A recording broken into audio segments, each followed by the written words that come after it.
Ladies and gentlemen, the President of the Republic of the Philippines, Rodrigo Roa Duterte.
On the part of the Senate, the joint session is called to order.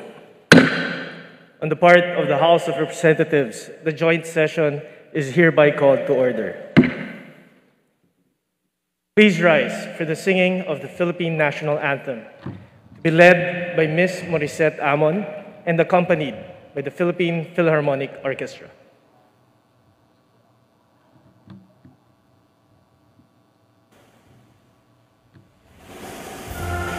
Magiliw, penas ng sinanganan, alab ng puso, sa dibdib mo'y buhay. Lupang hinirang, duyan ka ng magiting, sa manlulupig, di ka pasisiin. Sa dagat at bundok, sa simoy at sa langit mong mukha, may dilag ang tula at awit sa paglayang minamahal. Ang kisap ng watawat mo'y tagumpay na nagdidinig, ang bituin at araw niya kailan kamay di magdidilim. Lupa ng araw ng walhating pagsinta, buhay langit sa piling mo. Aming ligaya dapat na'y manghati, ang mamatay ng dahil sa'yo.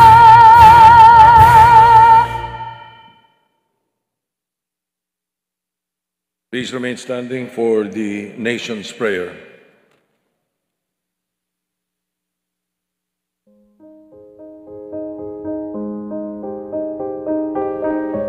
Ama naming makapangyarihan sa lahat, narito po kami upang magpasalamat sa lahat ng biyayang binibigay mo po sa amin, sa aming mayaman na kalikasan, mga kakayahan at tibay ng loob.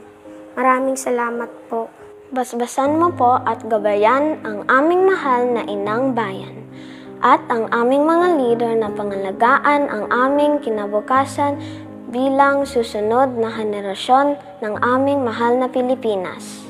Gabayan mo po kami sa harap ng pandemya at protektahan mo po kami. Ipakita mo po sa amin ang tamang daan upang malagpasan namin ito at lahat ng mga darating pang sakuna, kalamidad o anumang hamon. Lahat ng ito ay tinatanggap namin bilang pagsubok lamang upang lalo kaming sumampalataya sa iyo. Naway matamo namin ang ganap na pagkakaisa bilang isang bayan.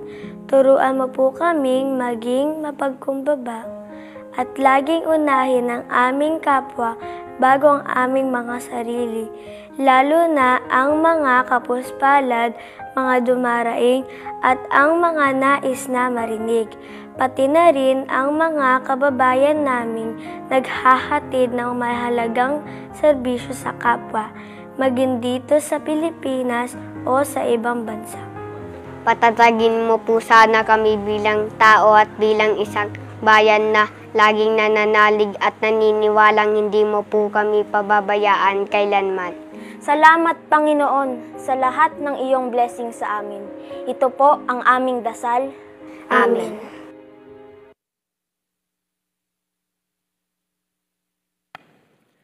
Ladies and gentlemen, honorable members of Congress, the President of the Republic of the Philippines, President Rodrigo Roa Duterte.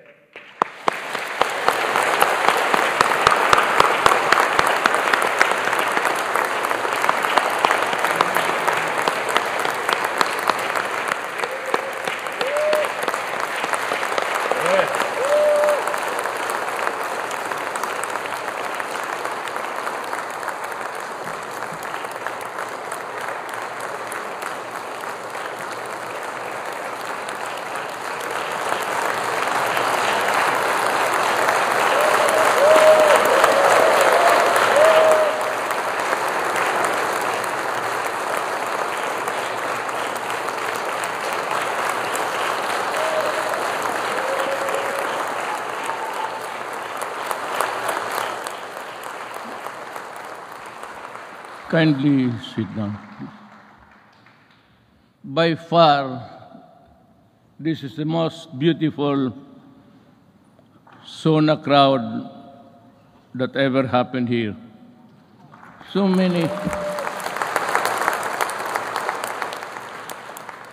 many beautiful faces, and you only have to guess when you see the full face of the person.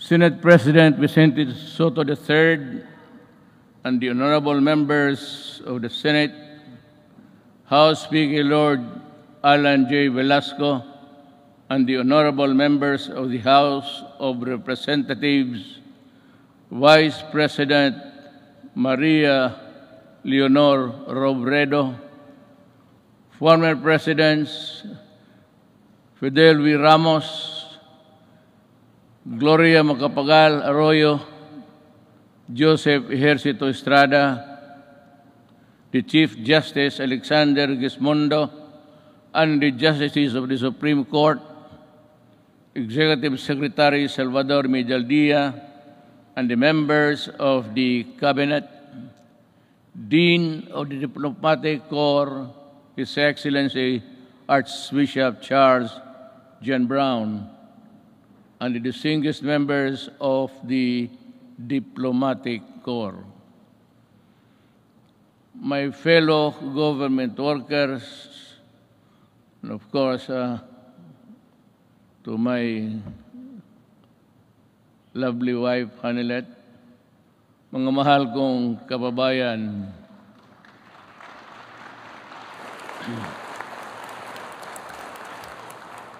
when I assumed the presidency 5 years ago, dominant in my mind were the dreams and visions of a better life for all Filipinos. I saw them as reachable through the institution of reforms and radical changes in both in the structure of government and the mode of governance. Changes designed responsibility, accountability, and all in consonance with the truth that the public office is a public trust. When I ran for the presidency, I just made fundamental processes, and strangely, you can count them by the fingers of your hand. I made those changes which I thought that was really, there was time and doable. To offer free education, it's there already. The universal health care, nandiyan na po. The fight against illegal drugs, criminality, and corruption, and the development structure, including free irrigation and other big-ticket projects, which I thought I did not have. the funds to do it. But perchance, among others, they were done in my term. Today, as I approach my term, my end of my term, I have less visions, but more remembrances. But mine is not to rue or to second guess what might have been, but to bear and respond with the urgency of the unforeseen events as they unfold.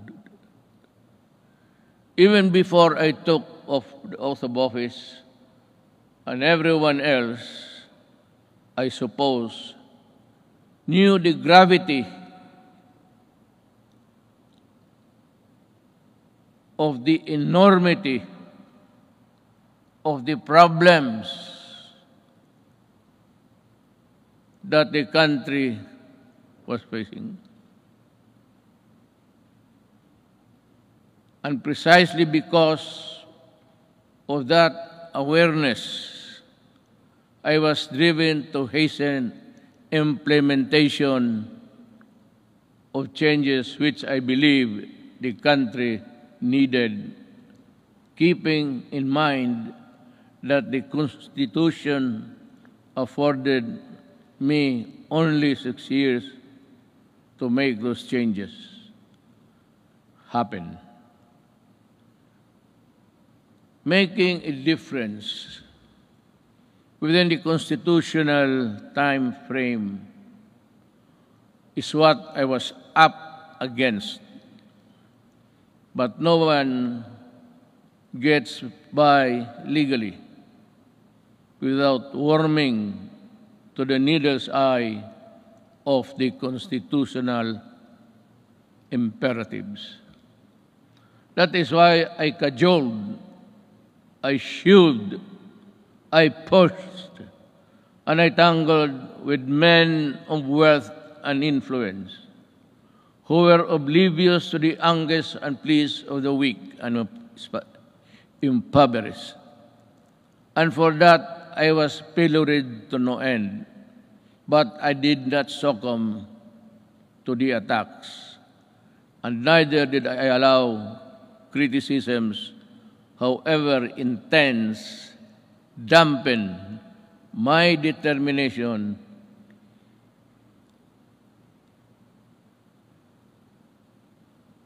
and initiatives, because my purpose was pure and unpolluted.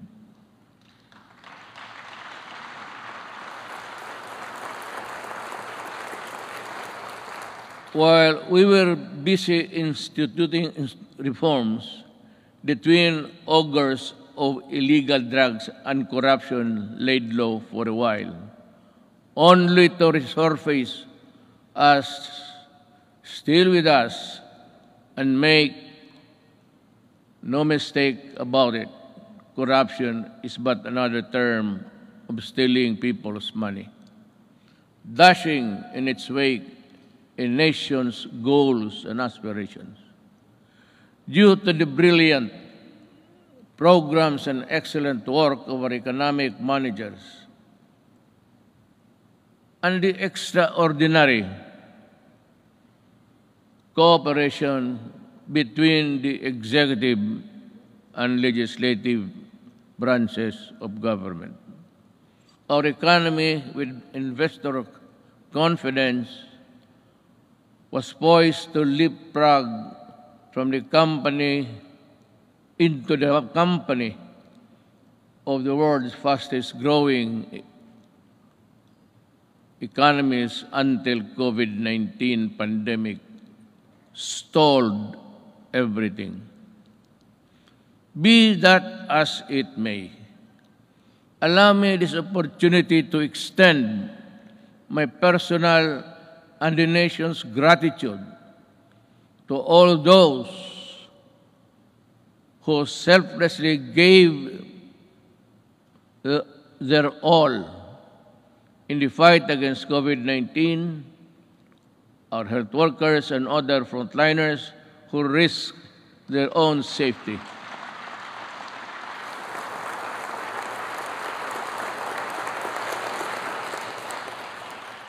To keep our essential health services and our food supply chain running, boosting the economy, activity, and ensure peace and order in our communities. I would like also to extend my deepest appreciation for the generosity of the private sector who came to the government's aid in fighting COVID-19.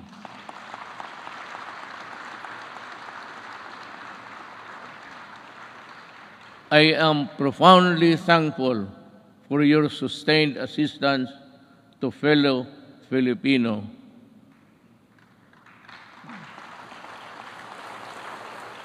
And amidst the same deleterious effect of the pandemic to our respective industries, let me assure you that the government is committed to assess the private sector to regain the commercial vibrance of the country prior to the pandemic.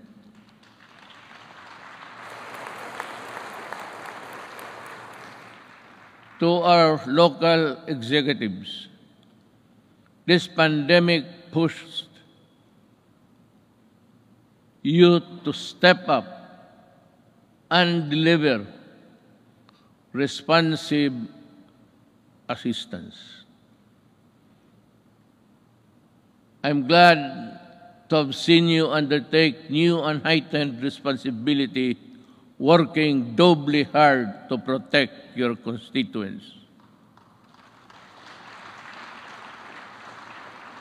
To the international development partners who extended a helping hand amidst the global health emergency, the Philippines remembers your kindness and goodwill with sincere gratitude.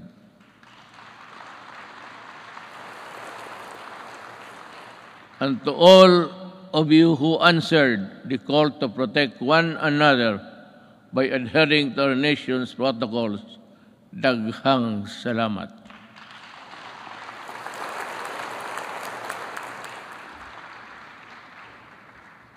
But then, let me ask, perhaps you and to myself, what exactly is the state of the nation today? In the light of the pandemic which has paralyzed business activities and crippled even the strongest world's economies. So, where do we go from here? Looking back to our accomplishments. In my first SONA, I laid down with utmost commitment and resolve the overall direction of my presidency. A comfortable life for all Filipinos, anchored on a people-centered approach to development and governance. If I remember correctly,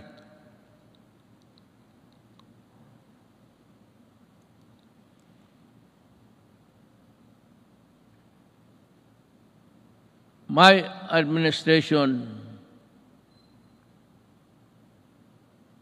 I said, will implement a human approach to development governance in our people's welfare in the areas of health, free education, adequate food and housing, environmental preservation, and respect for the culture. I bore no illusions that steering a nation towards a comfortable life for every Filipino would be easy. Indeed, the past 5 years have truly been challenging,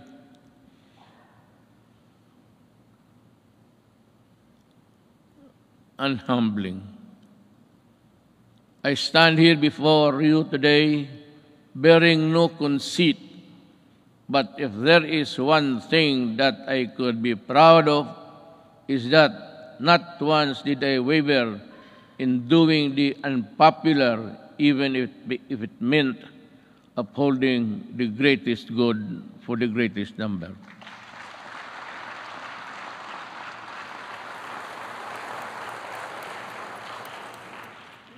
Before I took office, our country was beset with communist insurgency, scattered across the nation. A separatist movement that sought to divide us on the basis of religion and religion's deficiencies, and the proliferation of illegal drugs and criminality. Our armed forces were ill-equipped to deal with internal and external threats, while the police force had been overwhelmed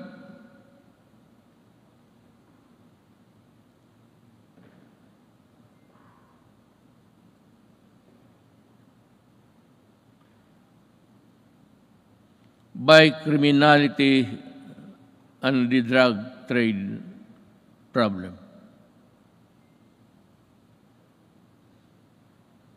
This is why I made it a priority to strengthen the institution, boost the morale of the men and women of the armed forces of the Philippines and the Philippine National Police and other armed services.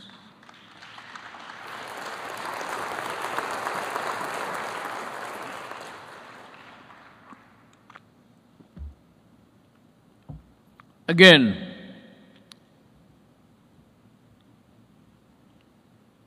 I thank Congress for working with the Executive Department in enhancing capabilities of the AFP and PNP through our modernization program. In 2018, we raised the salaries of our military and uniformed policemen and personnel to a level commensurate to the critical role they play in upholding national security and maintaining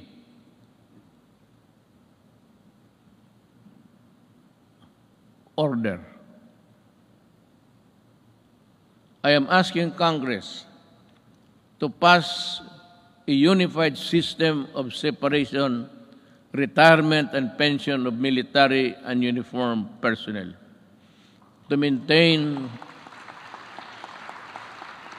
government fiscal flexibility and provide adequate benefits and remuneration to our men and women in uniform. This shall apply only to the new entrants of the military and civil. Hindi ho lahat. It cannot be that we have to pay so many, even the salaries of the retired. They get a chunk of the big budget. And if we include the new entrants, the funds available for them would not be enough. It is also high time for us to pass a law providing free legal assistance to AFP and PNP officers, enlisted personnel,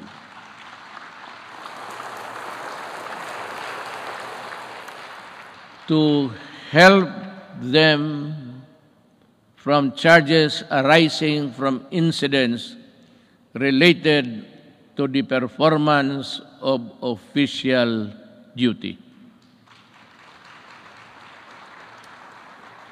The continuous upgrading of our defense capability shall ensure that we shall uphold our territorial integrity and sovereignty from external and security threats. Among the new additions.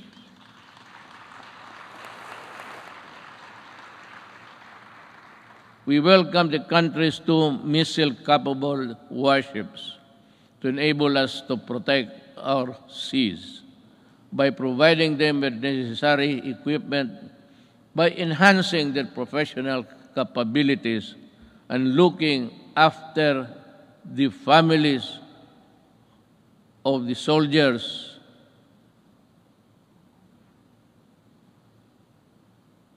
who would not be longer be in their company.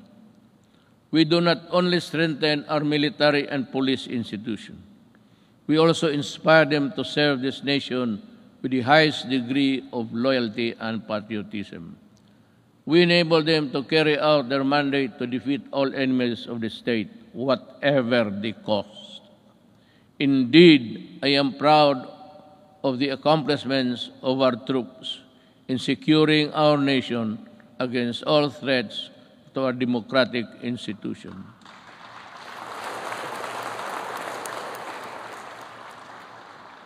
But peace must be realized.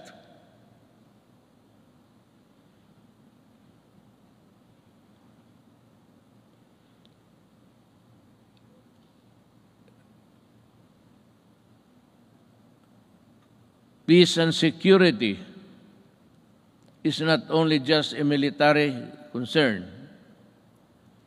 That is why we deviated from the traditional purely military approach in dealing with matters of national security. With the creation of the National Task Force to End Communist Armed Conflict, or NTF-LCAC, we have made great strides in addressing the root causes of this conflict by empowering our kababayans who have been used by the communists for many decades.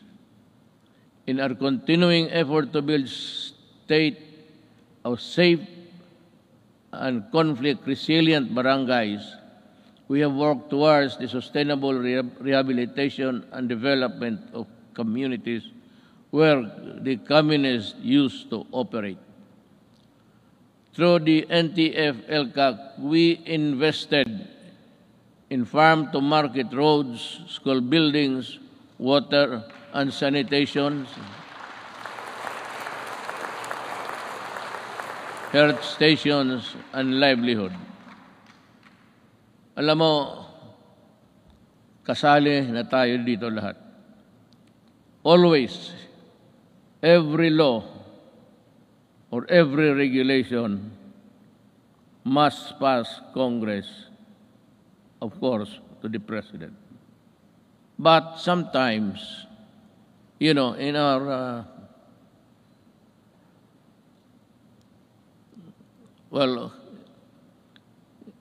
in the performance of our duties, we encounter the not so nice of confronting each other. But because of these interventions, more than 17 former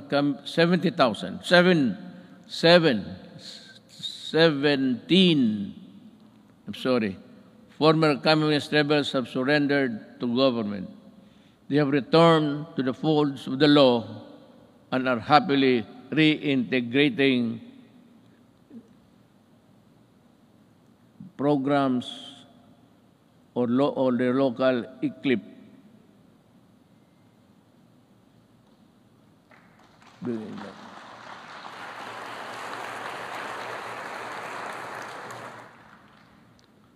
It's either I am talking too fast or too slow, or the operator of this thing here is drowsy.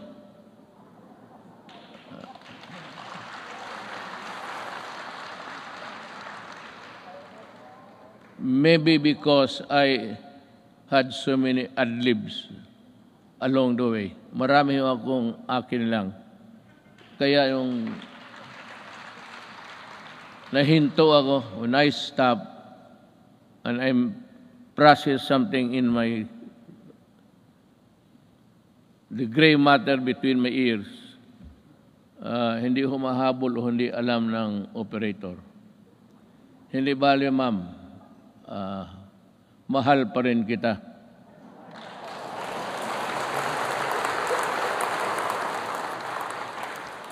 Lalaki ba ito o yung mga babae? Kagabi yung mga babae, sila? Sabihin mo sa kanila, magipagkita ako maya. I will embrace them for their punctuality in operating this, this strange machine that gives you the speech. With the support of our local government units, I am confident that support for the communist movement will continue to erode in the next few months. Unlike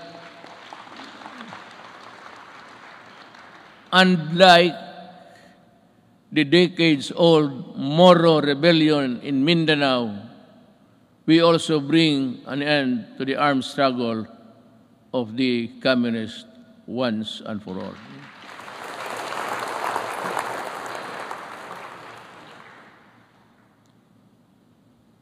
Sa totoo lang, itong komunista, college pa ako. Hanggang ngayon, ang mga sige pa rin. So, speech mo lang ito, kunwari lang, pero ang totoo, there's a lot of fighting going on in the countryside. But I'd like to credit the police and the military for destroying so many communist fronts. I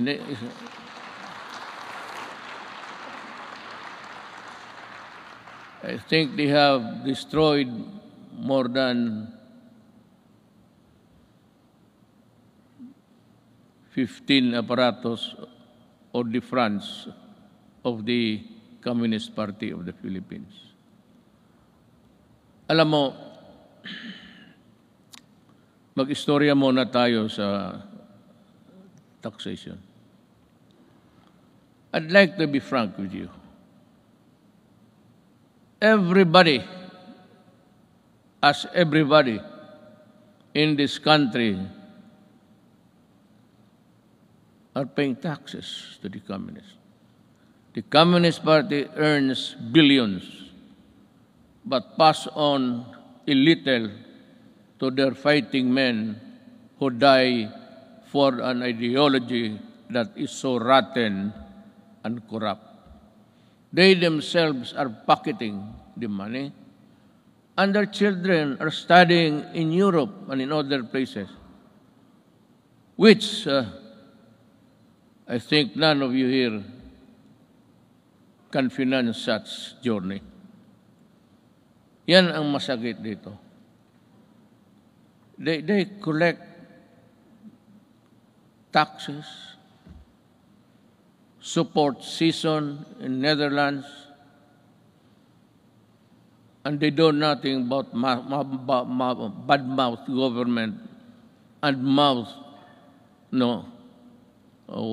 war dogmas and everything. Hindi na sila nagpagod. It's about 53 years in the making. And until today, the poor people are dying. The cadres, and most of them belonging to the indigenous tribes of our country, are fighting a losing battle between the communists and the government. They waste lives, they enlist children, and they are proud of it, but they deny it. But when you go to the mountains, such as I and Senator go many times, even during the elections, they were there with so many arms that I think somebody, an idiot here in the Philippines, supplied the firearms. I'd like to ask Congress, especially Senator Bato, kindly dig on, because we have identified the person who imported the AK-47 into this country on the pretext of using it in the security, providing security and guards in business establishments and for those who can afford their home. This policeman, I think, is still there. He was a colonel, and she is still, walang nangyari. At maraming sundalong namatay dahil sa mga armas na pinasok nila dito sa Pilipinas. So that my orders to you, if you see them walking around, kindly shoot them dead. I would be happy. Anyway, you're already charged in the ICC together with me. So what is the problem of adding another one? Another idiot Filipino who has caused great damage to our country. Yan ho ang totoo dyan. At itong mga pulis, but let me go back in time. When I first said I will fight drugs in 6 months, I thought it was like in Davao. You can either coerce, intimidate, or bribe them, or give them money. I said, lumabas kayo ng Davao, doon kayo magkalat sa Luzon at sa ibang lugar. Huwag dito sa Davao. Naniniwala naman ang mga ulol at we were able to attain a sense of normalcy in the city.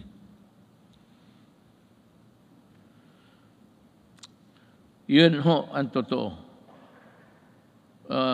There are people charged with corruption and even going to prison for just maybe not telling the truth in their assets and liabilities. Nakukulong. Itong mga police were doing their thing, their drugs. They were the manufacturers and they were the distributor of drugs. When I became president, I asked De La Rosa, he was the chief of police of my city. I promoted him direct to being PNP chief. 4-star na kaagad, automatic. But I told him and the others, look for the enemies. Look for where they are. And if you find them, destroy the apparatus. Destroy all, from the manufacturers to the peddlers, because we are fighting a drug war that was being participated in the business by 9 generals of the PNP. Kaya yan ang sakit sa loob ko. I did not know that I was fighting my own government. Customs and everyone else were facilitating the importation of drugs. And one importation, as you can see it every night on TV, the police now sees about almost $1 billion worth of drugs every day. And if you look at the 888, there are about 1,000 Filipinos arrested every day by the police in connection with drug trafficking. And that is why I go crazy looking at the situation. They are still around. We do not have the laboratories now because nawala na sila. At itong naiwan ngayon are doing the importation. The citizens of another country cook their shabu in their in their tugboat or something, and they threw out the product contained in the plastic bags and with an GPS attached to the contraband so that the importers here could find them easily. That is how we are fighting, almost losing a battle against drugs. And now, the Sinaloa gangsters of Mexico and the triad of Laos in that area. They are busy cooking, and we have the Filipinos here with nothing in their mind except to destroy a nation, distributes them. That is what I said. I've been asked the question, and several times I gave the answer. I am a Filipino, and I love my country. I do not want my country in disarray because of drugs. I do not want families break up and become dysfunctional. Yun ang masakit sa akin. If you want to destroy a family, look for a way of the member or a resident of that family home. Biglang mga droga. Pag nandyan na yung droga at they are hooked, and that is the end. Sometimes families are separated because of drugs, becomes dysfunctional, at yung mga masawa magpunta doon sa abroad, to look for jobs. And you know, in the Middle East, I am not attributing it to any particular country, but there are tribes in the Middle East who are employing our Filipino citizens, and they are uniform. Everybody who comes here home asks them how many hours of sleep they have. They said it's only 3 to 4 hours. And the food is hogwash. And they sacrifice because they send money to the families back home, and thinking all the time that the money was spent usefully, only to realize when she comes home that that family has already dispersed to nowhere. Bakit yan?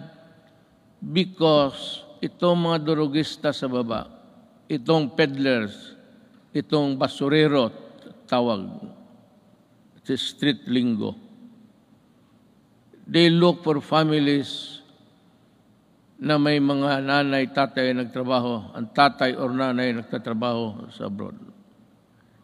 And to think na iniiwan nila ang mga anak nila kung saan-saan na lang, to their neighbors, at the tender age of 3 to 4, 5, it breaks your heart.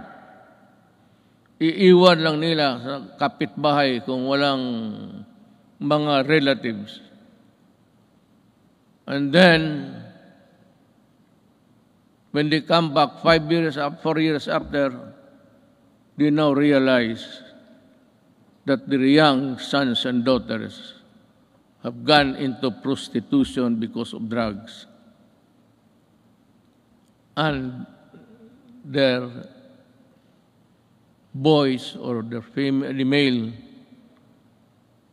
are nowhere to be found and into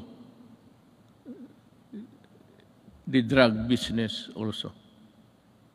Yun ang pinakamasakit. Masakit sa akin na ang Pilipina pumunta doon para magtrabaho because sexual abuse in some tribes in the Middle East have this notion that if you are a slave or you are a paid person working for them, sexual abuse becomes part of the territory.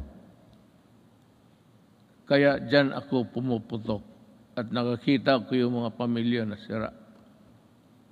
And to think that they labored without sleep, eating, I said, garbage, and not being allowed to go to their own church to pray, well, that is prohibited by them. And we have been, just because of their money that they get, we just look the other way around, but still being, bothered every night and day, what will happen to the next succeeding group of. That is why I have in this speech, I talk about slavery. Pero yan, magprangka ako, I will never deny, and the ICC can record it. Those who destroy my country, I will kill you.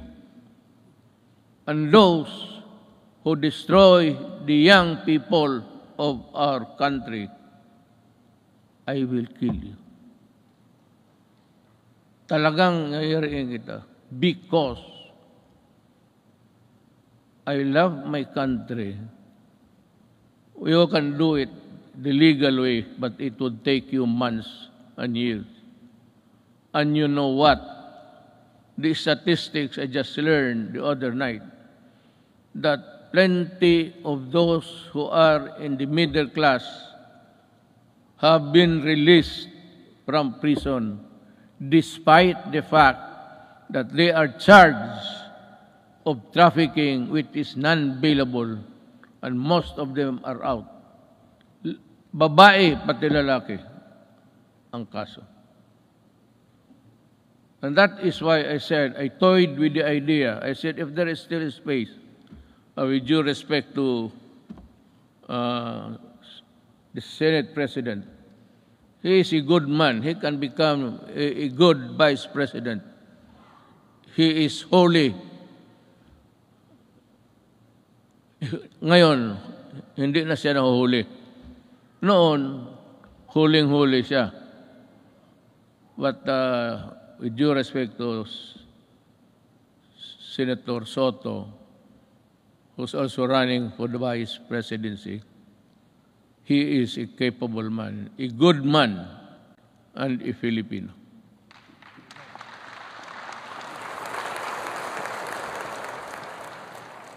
Sige ako tingin sa harap na dito para sa likod ko.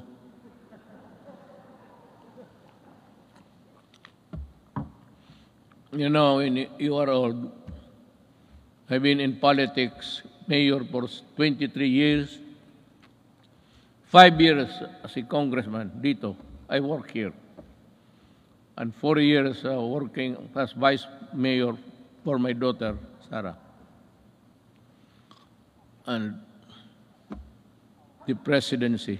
I have been in politics almost 23 plus 4, plus 4. Almost 40. Kaya kung hindi ko na malaman ang seat arrangement dito, hindi ko alam na noon pa ang mga Senate President pati. Butit na lang hindi ko sinali si Velasco. Baka hindi na ako makabalik doon maya. Dibale, diretso na ako uwi. I have said many times before, the bloodshed caused by the separatist movement in Mindanao is all about correcting the historical injustice suffered by the Moro people. Since the period of colonialization, with the help of Congress, we were able to pass the organic law for the Bangsamoro Autonomous Region in Muslim Mindanao.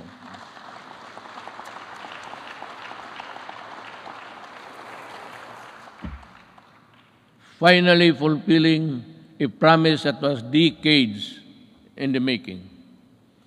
Our victory in Marawi is also a testament to how the Filipinos' patriotism is far stronger than any extremist group. As I have said before many times, there is no room for lawlessness in this country.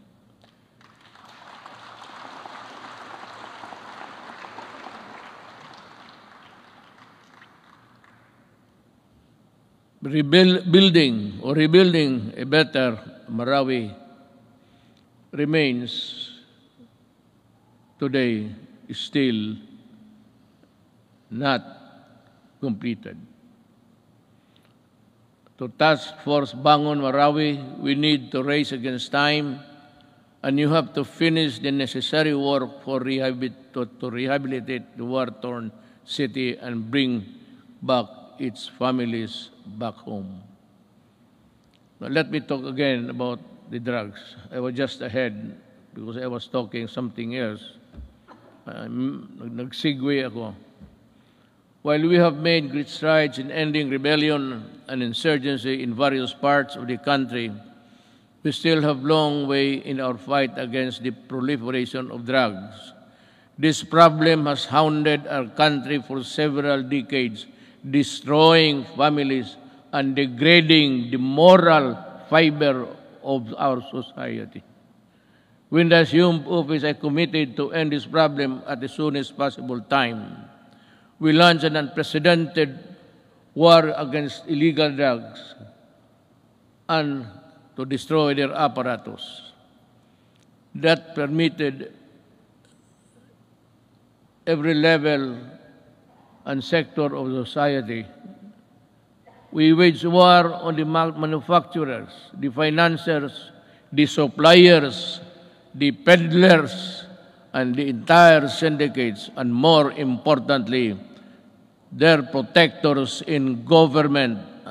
We have rescued and reformed drug dependence because of their idiotic sense of decency. While interventions and building facilities not only for the rehabilitation, but also to prepare them to reintegrate into society. Our unyielding campaign led to the surrender of millions of drug dependents and neutralization, capture, and prosecution of thousands of drug personalities. The dismantling of illegal drugs and syndicates and the drug laboratories, the extensive drug communities down to the barangay level, and the cutting of narco politics. You know, allow me a little bit of your time. Wala naman siguro kayong lakad ngayon. Unless you want to, unless you have this appointment with, I'm sure hindi babae yan. That would be a sexist statement. Kung nagmamadali talaga, halos tumatakbo, babae yan. Kung naglalakad lang na natural, medyo less important yan. Ganon yan. Pero dito wala. I'm not making any success. I'm just saying the truth. What is the truth? It's there for all to see. Let me talk about our quest for infrastructure development. 5 years ago, the first thing I made sure was to increase our infrastructure spending to an average of 5% of the country's GDP. This is significantly higher than infrastructure spending of each and past 4 administrations. Thanks to the comprehensive tax reform program that enabled us to fund critical infrastructure projects, today we can see the tangible results all around.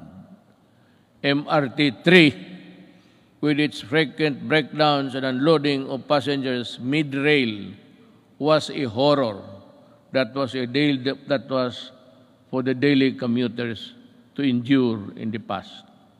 Now, MRT 3 no longer unloads passengers but to their destinations. The waiting time between trains had been significantly reduced to 10 trains running at only 30 kilometers per hour before. Now MRT runs 23 trains at 60 kilometers per hour. We have taken away the misery of public commuting. We also pursue the completion of the LRT to East Extension Project by extending Line 2 and adding 2 more stations. We have reduced travel time between Manila and Antipolo from the usual 2 to 3 hours to only just 40 minutes. Thanks to our partnership with the private sector, we are able to open Stage 3 of the Metro Manila Skyway in January this year. This decongested EDSA and other major roads in Metro Manila. On Independence Day last month, we also inaugurated the Kalayaan Bridge, part of the BGC Ortigas Center Link project, which will reduce the usual 1-hour travel time between the 2 business districts in just 12 minutes. Beyond Metro Manila, we are pursuing several high-impact projects that will be completed within my term and perhaps in the following years. It's a question of money. Just this July, we inspected the newly built passenger terminal building of the Clark International Airport. The new and modern passenger terminal is equipped with the latest state-of-the-art technology. This can accommodate 8 million passengers, alleviate air traffic congestion at the Naya Airport, as well as serve a major growth driver and gateway to northern and central Luzon.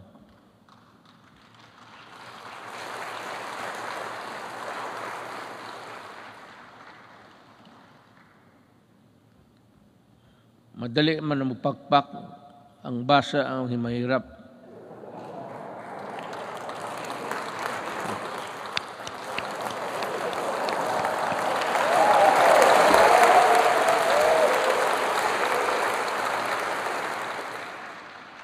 To help promote equitable development, we also completed several roads leading to important trade corridors. Last year, we completed the construction of the Poro Point Free Port Zone Road in La Union, which improved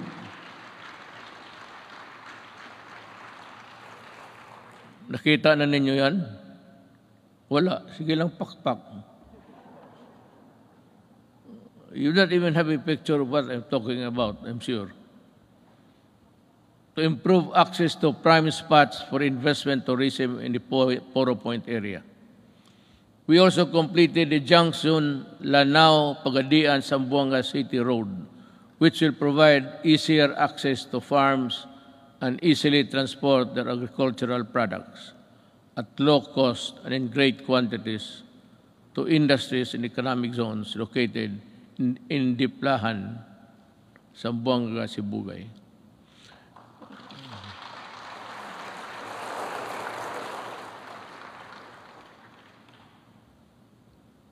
The Sorsogon City in Bicol, inuna namin yan kasi mahal ko ang mga Bicolano.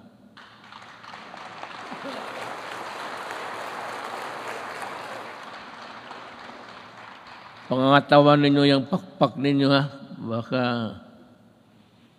the Sorsogon City Coastal Pass-by Road is targeted completion by the end of 2021, while the Davao City Coastal Road will be completed by 2023. Bakit? Why? Why is Davao last? Kasi sinabi ko sa kanila, unahin ninyo yung buong Pilipinas. During the initial years of my presidency, I told the economic managers and the DPWH, pati si Art Tugade sa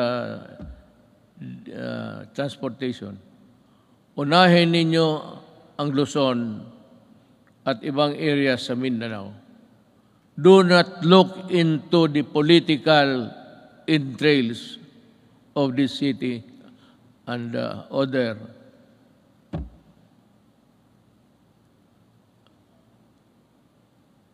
provinces. Sinadya ko talaga na ipanghuli ang Davao. Kaya for the Davaoenos, you must understand that we cannot really unahin natin yung, kasi taga dyan ako eh.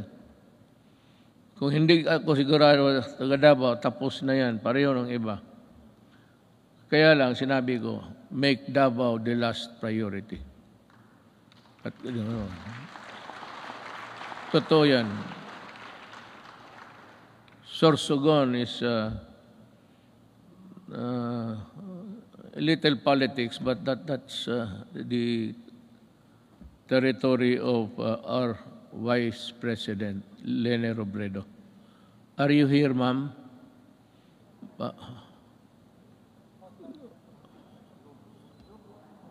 Zoom. Meron ho kayong Sorsogon at iba pa. We have inaugurated new highways and roads and skyways.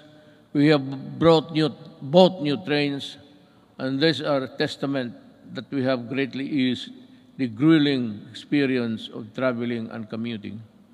And to sustain our momentum in infrastructure development, I have directed DPWH, DTR, NEDA, Department of Finance, and DBM to be on full speed to ensure that our flagship project will be completed within my term, especially those that could help disperse economic activity outside of the densely populated Metro Manila. I thus earnestly call upon our LGU and private sector partners to help us speed and go for the earliest realization towards our flagship project, infrastructure, and others. Let me dwell about governance. As we improve the connectivity, we work towards greater convenience for our travelers. We have extended the validity of the Philippine passport to 10 years to lessen the burden of our traveling travelers and OFWs. We have also gone beyond merely addressing the 3 million backlog of the driver's licenses in 2016. We also extended for the new cars the validity of the driver's license to 5 years, and addedly, we shall begin the issuance of these driver's licenses within 10 years, which would be good for 10 years if there is no traffic violation. So, punta ka doon sa LTO, maybe you have a good sight. Merong ano yan eh. I think there's an examination there somewhere to test your ability to drive safely. And you go back 10 years after, and you think that you still have the good sight, and your reflexes are still good. 10 years, maraming banggaan yan. Sigurado ako. You know, after 10 years, after 5, there should be a stricter measure to issue the 10 years validity of a driver's license by imposing stringent requirements to test the essential functions of eyesight, then the hearing. Yung iba, hindi na nakakarinig ng serbato eh. And so, I have to, 10 years is too long. So I like it. It's good. But we should have, as I said, in 5 years, we should go there for a medical makeover. Tingnan lang kung kaya pa.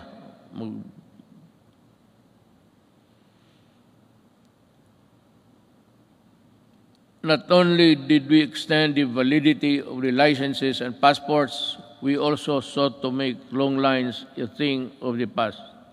By streamlining government processes, these efforts are embodied in the Ease of Doing Business Act, which Congress passed on 2018. Thank you, Congress.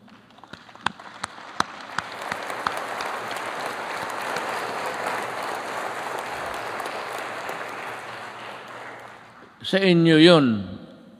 Ako ang nagpirma pala. Ako nag-execute. Pakpak rin kayo.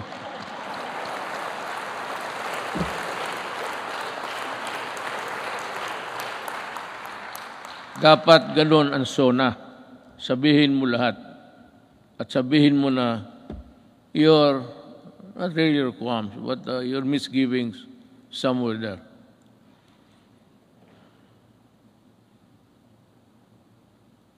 Transactions will be further streamlined with the rollout of the Philippine Identification System, or the PhilSy, to the Philippine Identification System Act. With this, we hope to facilitate the better access, better services and access for all Filipinos, even in the far-flung areas.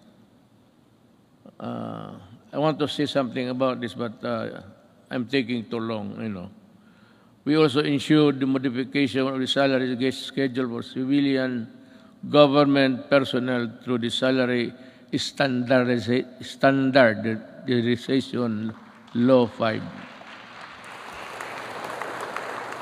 A necessary measure for our civil servants to recognize their work and accomplishment, as well as a gesture of gratitude and goodwill.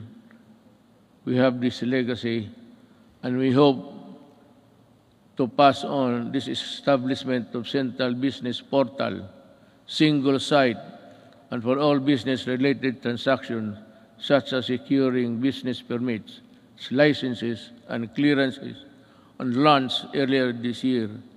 It shall be elevated our global standing in doing business arena and improve our country's competitiveness. Alam mo ito, yung queuing.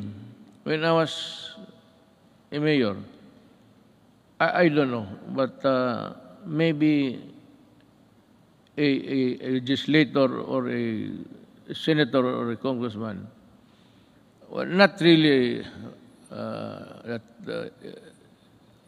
he's higher than the others.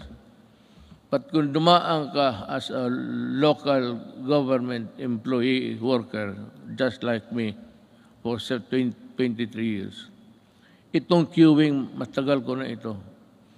In Davao, ang passport issuances na doon sa likod ng SM. Isang gabi, nagmotor ako, nakita ko yung mga paa sa simento. So I was thinking, anong nangyari dito? So nagbaba ako, sabi ko, bakit dito kayo natutulog? Sabi nila, you know, Mayor, ang pagbukas niyan, kailangan nakapila na kami. Pag hindi, sunod, ibang araw na naman kami. So, I called for the chief of office. When I said, look, I may not be the person above you supervising, but make sure that this thing will not happen tomorrow. As in tomorrow. Tapos tinawagan ko ang itong sabi ko, why don't you give cards? Kung marami sila paglinya, may maglakad na martial, o ito, ikaw bukas, at 4 p.m. So you have to study the time and motion of people doing work. Sabi ko, ayaw ko dito sa Davao. Because Davao, Mindanao, nasa Davao ang ang issuances ng passport. So ngayon, pagka-presidente ko, sabi ko, ayaw ko nang makita yan. Not during my time. Not during my time. Maghanap ka ng ibang panahon. Ayusin ninyo yan. I do not want people queuing under the heat of the sun and rain. Kaya, sabi ko, di magbigay kayo ng card. They should go to one window, magkuha kayo kung kailan sila makabalik.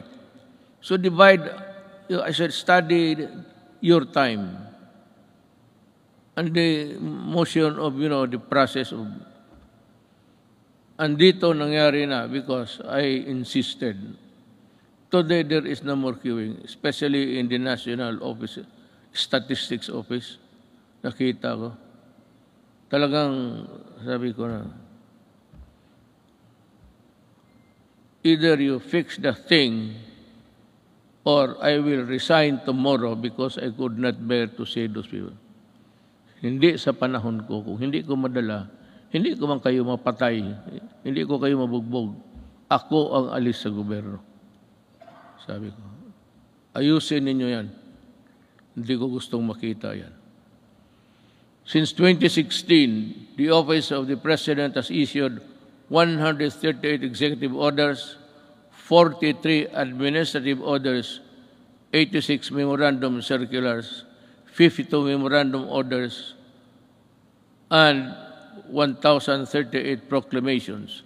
These issuances have been integral guideposts government administration and development agenda. The Office of the President has demonstrated careful stewardship of the power by initiating reforms. We upgraded and improved the system and processes to ensure that it can provide the best service to the institution of the presidency and the offices under it, ultimately to the Filipino people.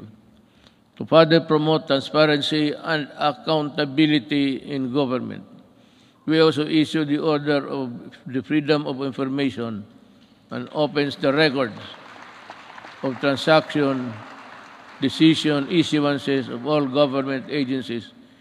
In relation to this, we have also Presidential Anti-Corrupt Commission that is tasked to run after corrupt and erring government officials and bring them to justice. Alam mo, I don't know if you perhaps have come to know about this. I have yung pastillas sa airport. There were 43 personnel involved. I fired them all. Talagang binaalis ko sa gobyerno. Nagbalot mga ako ng pera sa pastillas. Sabi ko magbalot ka, lagyan mo ng pera. Kaya ito ang ipakain ko sa kanila. Tinawag ko, 43 of them from the immigration. Mabutit na lang, nandyan si Justice Secretary Guevara. So, that prevented me from doing it because kung hindi siya dumating, and I never expected him to be there, bigyan ko isa't isa yung papel at ipakain ko talaga yung pera sa kanila. Gusto mo ng pera, kainin mo. That is the best way of... Then you fire them. Customs 73 plus 42, and every day we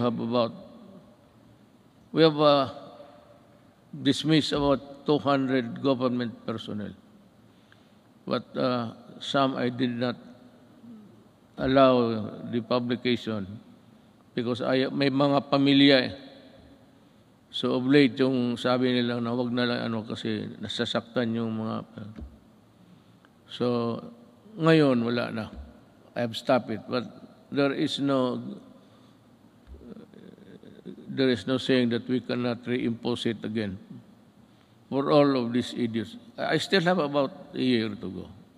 I will reach you somehow. But corruption is endemic in government.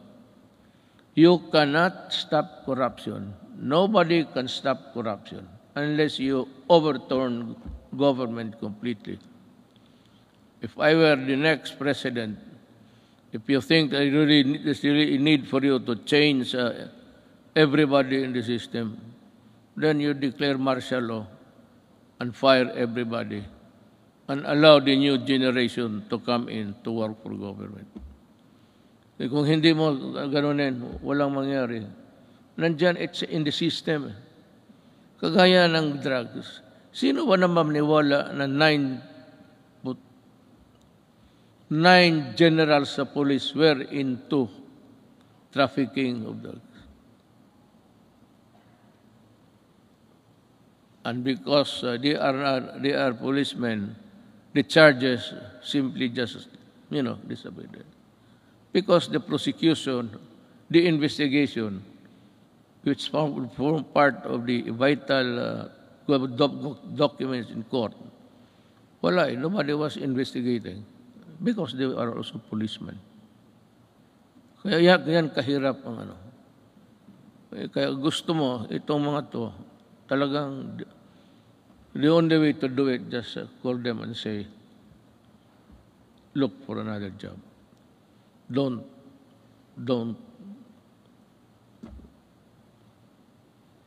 Ganon kahirap. Now, let me pursue my talk with the foreign policy of the country. In the international arena, we have vigorously pursued an independent foreign policy centered on the promotion and protection of our core national interests. Yet,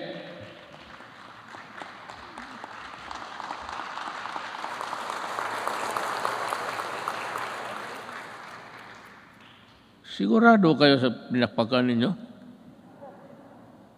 I was just laying the predicate of what I'm going to say. Yet, we continue.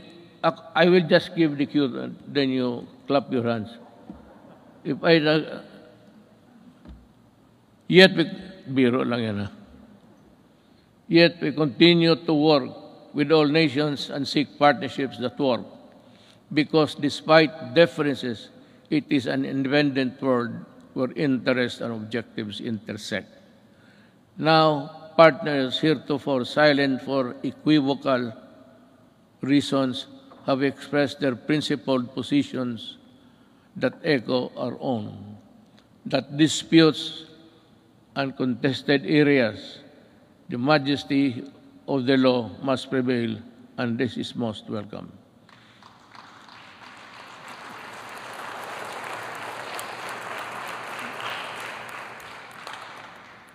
To our friends in ASEAN and around the world, thank you for supporting my government, my country and people, where it truly matters. I assure you that the Philippines will remain a responsible member of the international community.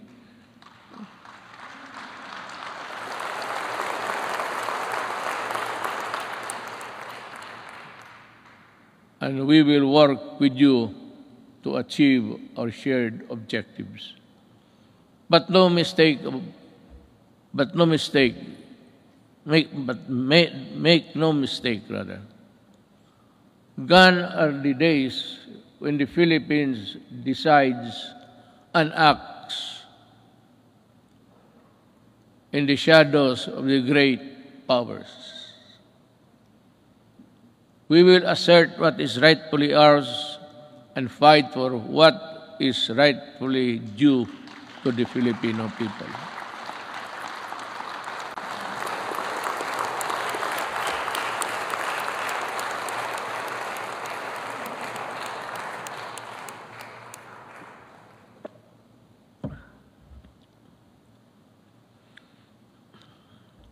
We do not have any Sona every day.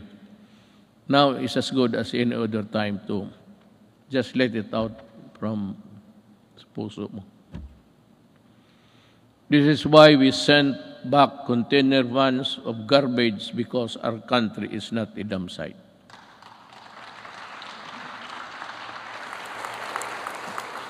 And the first country to do that, hindi ko alam kung bakit, ang Canada. And the container was there for 3 years because hindi alam ng port authorities kung anong gawain nila sa garbage. And I said, isauli mo. I want it done tomorrow. Those containers must be out of our country.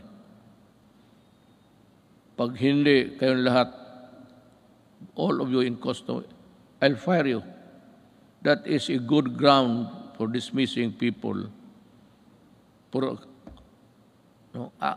accepting the garbage. Kaya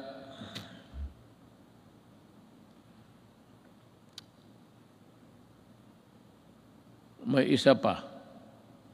Pero let you in this story. The Balingiga bell. We welcome back the bells of Balingiga after many decades because a historic wrong needed to be corrected.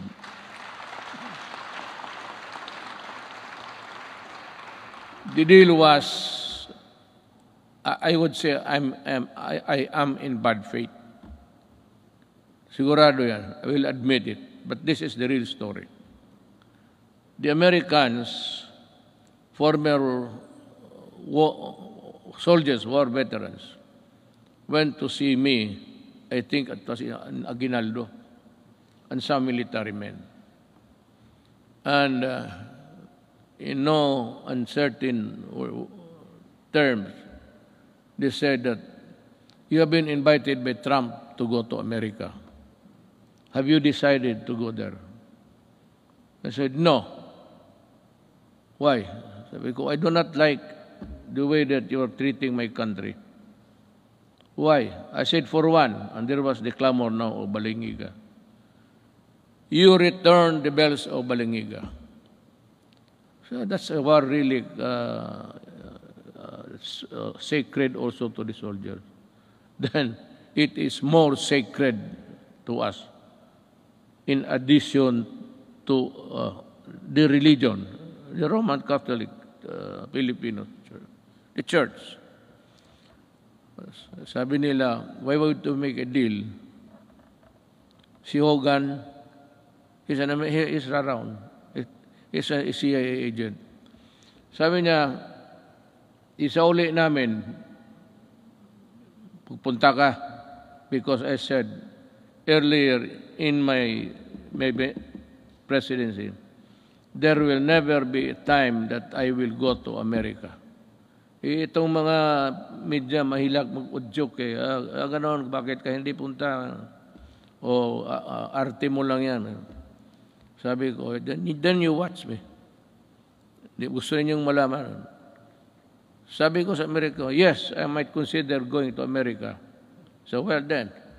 O sabi ko, work on it.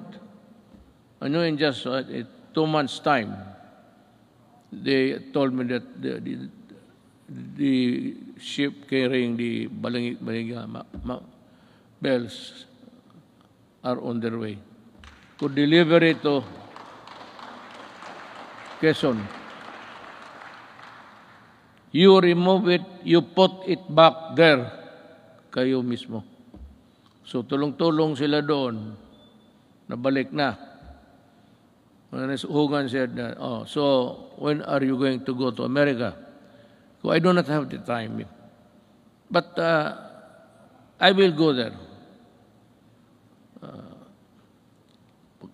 Nung malapit na, hindi na talaga ako pumunta. Well, how about your promise? Well, I lost time to do it. I cannot do it now. Pero talaga, in my mind, and the Americans might know it, there was never in my mind a trip to America. Ngayong Balingiga, sabi ko, you massacred one barangay, baryo noon, women and children and all. Pinatay nila lahat. Because that bell, Balingiga, was used to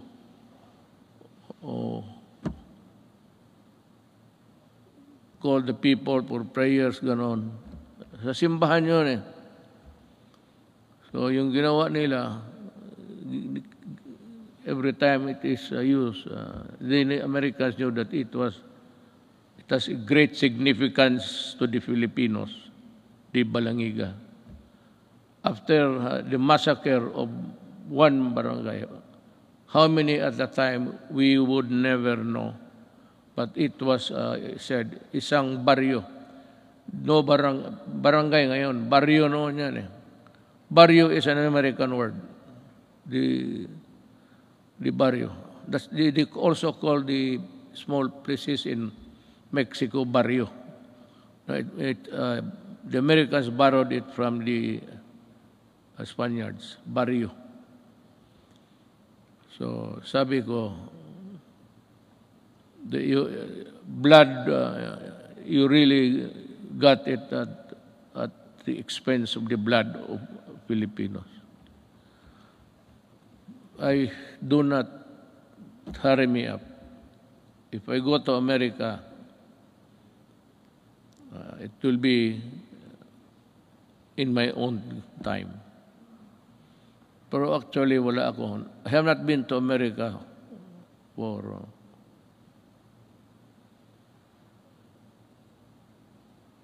almost 10 years, 22 years. I have not visited America, and I do not have the intention of visiting it anymore.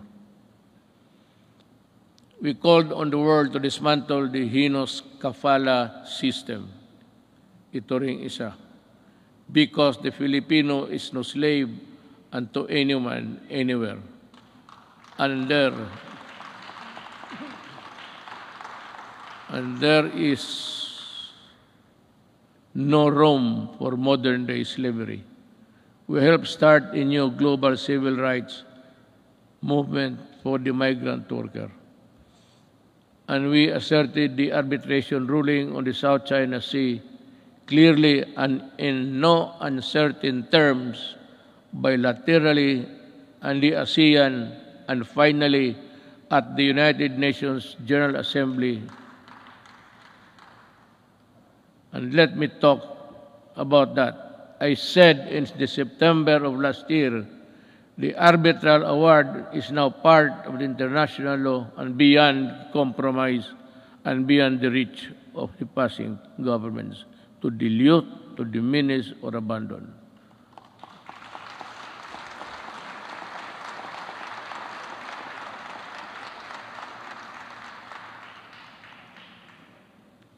That is the problem. We would like to just to everybody in the Middle East. We would like to tell them that not only Filipinos, but all human beings, the kafala has no place there because it's a setup for slavery. Either you correct it or we will ask our workers, Filipino workers, to go home. Sabi ko, bahala na. Kung mahirap lang kami dito, okay lang. We will try our very best to make up for what they have lost, what they will lose in the process. But we will never allow them to be slaves. But we need to do more with our partners. We continue scaling our maritime domain awareness, defense capabilities. Yet, we will not close our doors on diplomacy and the tongue, because that is how disputes are settled and never by force. Let me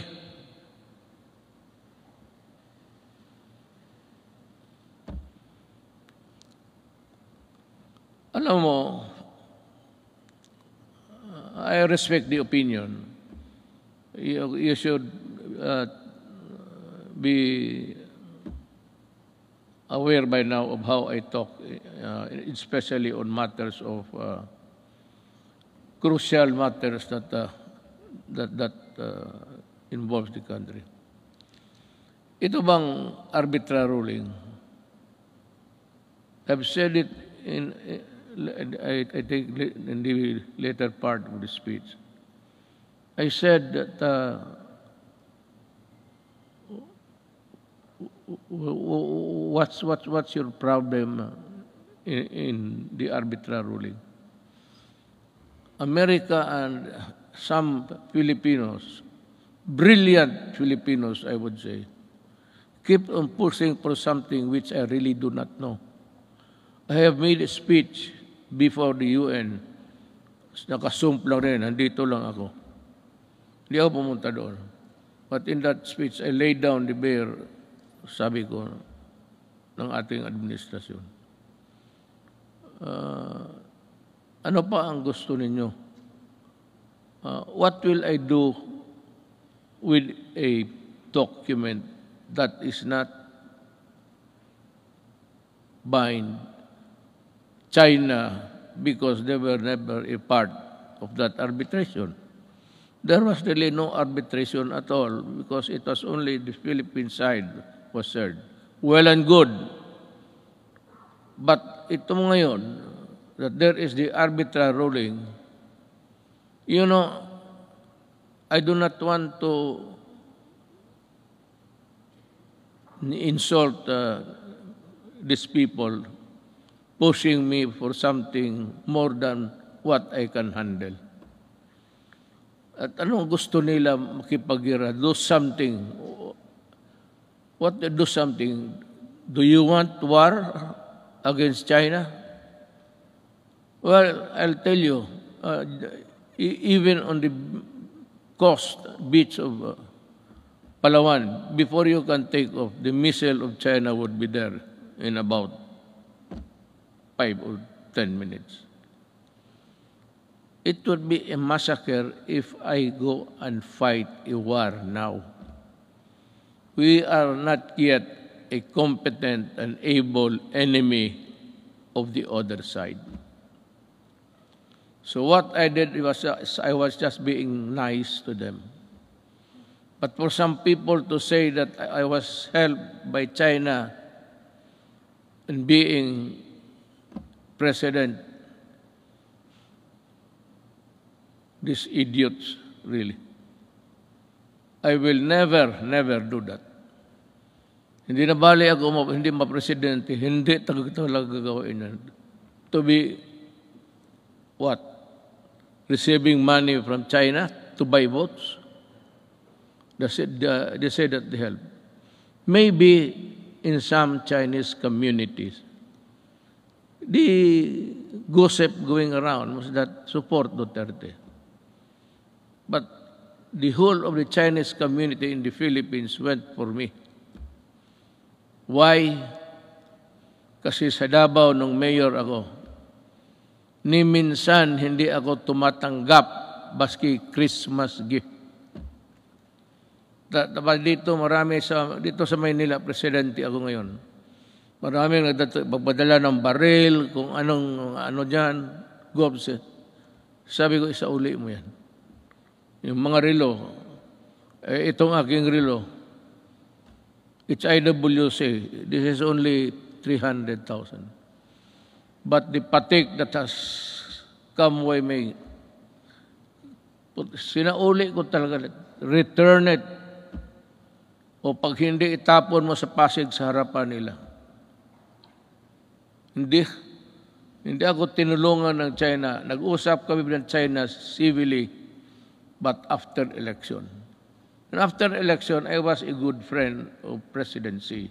Until now, when the pandemic struck, the first country I called for help was China. President Xi, sabi ko, President, we have no vaccination program here because we do not have the vaccines. We have not been able to invent one. We might have a hard time. He said, no, it's okay, we'll send you. And he sent us, I donated about 1,500,000 of vaccines. Ganon, kaya sabi ko, ako, lalo na kami mga Bisaya, mabigat sa amin yan, for us Bisayans, yung utang na loob, mabigat talaga yan.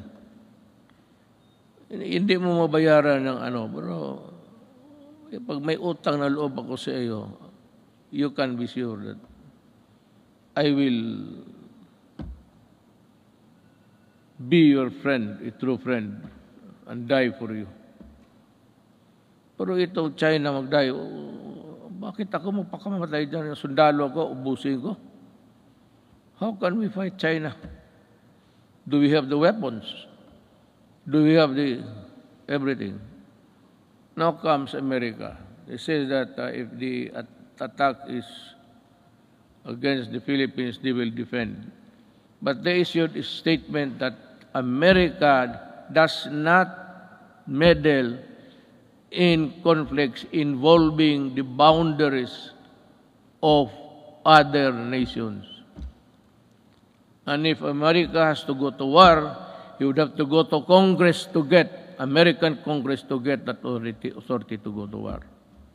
That is why many presidents, hindi na lang, it was just not an error, a mistake, a malicious mistake. No president has ever been punished for attacking nations, getting into a fight with nothing. And if they come here, well,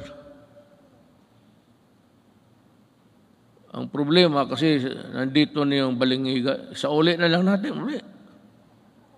Maybe I'll just return and pag ito it's no big deal to here to bells. Ring it until you die.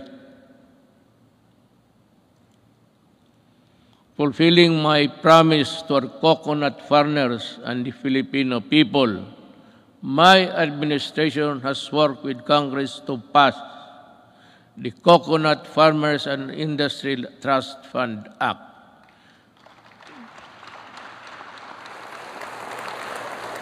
We have returned also the cocoa levy funds to its true and rightful owners, our coconut farmers. The fund is now worth estimated to be 75 billion, which will be utilized according to the plans and programs in the Coconut Farmers and Industry Development Plan for the direct benefit of the coconut farmers and the development of the coconut industry. In our effort to ensure that food is within reach to every Filipino family, we work for the passage of the rice tariffication law in 2019, despite pushbacks. This resulted in the stabilization of rice supply and food prices and the proceeds from the tariffs that enabled us to provide our farmers with modern machineries that increase their yield and sustaining growth agricultural production. We also fulfilled our promise to improve free irrigation. That was the first promise I made in San Miguel, Bulacan when I was campaigning. The farmers invited me to go into the farms inside San Miguel, Bulacan. And we had a sort of a meeting, and the first thing that they were complaining about was the severity of the irrigation, that they have to pay 5,000 every month, every year. So sabi ko, I will work on it. Free Irrigation Service Act of 2018 is the product that now lowers the cost of agricultural production, especially for farmers. We also work to ensure that households have adequate supply of clean water, potable and affordable water. It's more than a commodity. It is vital. It is a vital public good. This is why I used my political capital to fight vested interest behind disadvantageous water service contracts that burdened consumers with unjustified water rights prices increases. With the signing of this concession water agreements, concessioners consumers will be protected at least until 2037. Ganito yan eh. There is this concessionaire, dalawa. Ayoko na lang mag-ano. I will not mention names. Pero this is really what happened. Ang dalawang concessionaires, one in the south and the other one is north,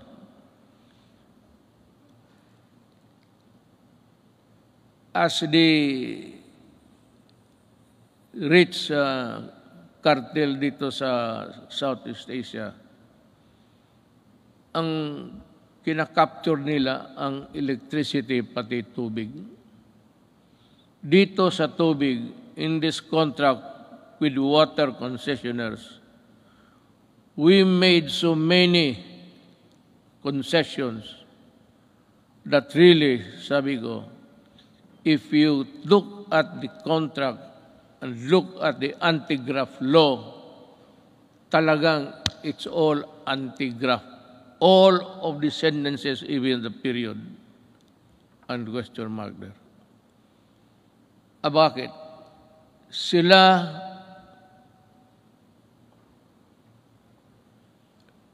walang problema sa tax because the people, consumers, will pay the taxes for them.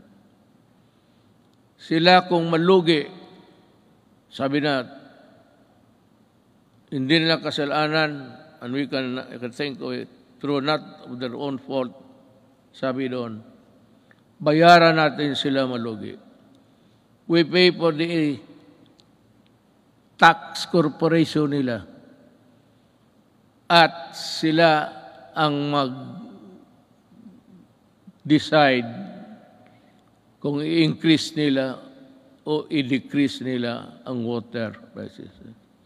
The regulators, itong mga regulators sa Pilipinas, walang magawa and they acceded to the contract.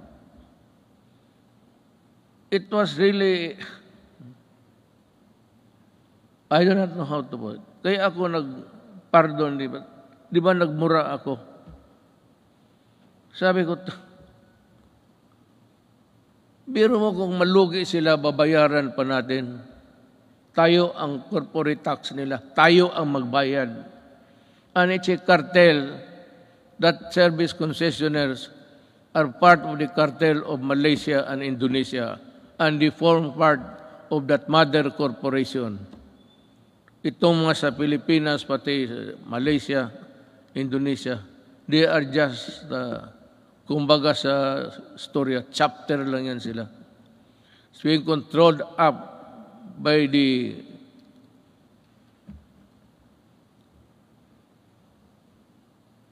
kasabi ko, wala ito. I told them, I told Dominguez, tell them that I am no longer honoring the contract. Meron pa doon, payment of itong tax, water treatment plant to be constructed in the Harrison Plaza site. Yun ang pinirmahan natin. So, 1997 up to the present, or up to the month that I blew my top, nagbabayad, ewan ko kung ngayon nagbabayad, there's a, sa water bills ninyo for enhancement of quality of water. Ang ibig sabihin, water treatment. And they were collecting since 1997. So until now, how much of the Filipinos' money are with them for nothing, not even for a song? Kaya ako, if there is something, hindi naman proud, but if there is something someday that my children will say, what have you done for my country? Sabihin ko, sila. Talagang inupakan ko sila. Sabi ko, ayaw ninyo? You do not want it? Well, okay. I will just confiscate your system and call the military to operate it.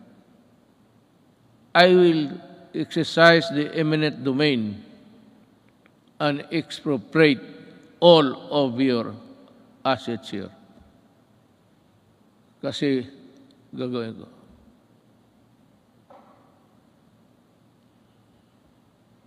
Yun ang nangyari sa... So that sinabi ko sa military in one of our meetings immediately after that incident, I said, if I do not make it to the finish line, kindly, look kindly at the Filipino at tanungin ninyo kung ano na ang nangyari sa kanila. Yang tubig na yan. Now there is a new contract. I have not yet, I have to thoroughly digest it inside. I have to absorb it, every word of it, that the Filipino is protected. Pag nandyan na yan, then I will sign. But I will not forget. I'm telling them, the crime is there already. And any Filipino who would want to go after you can. Sabi ko. I will not free you. I will not, there's no waiver in you. I will never allow that. Just make a new contract. Just realize every day that I can call you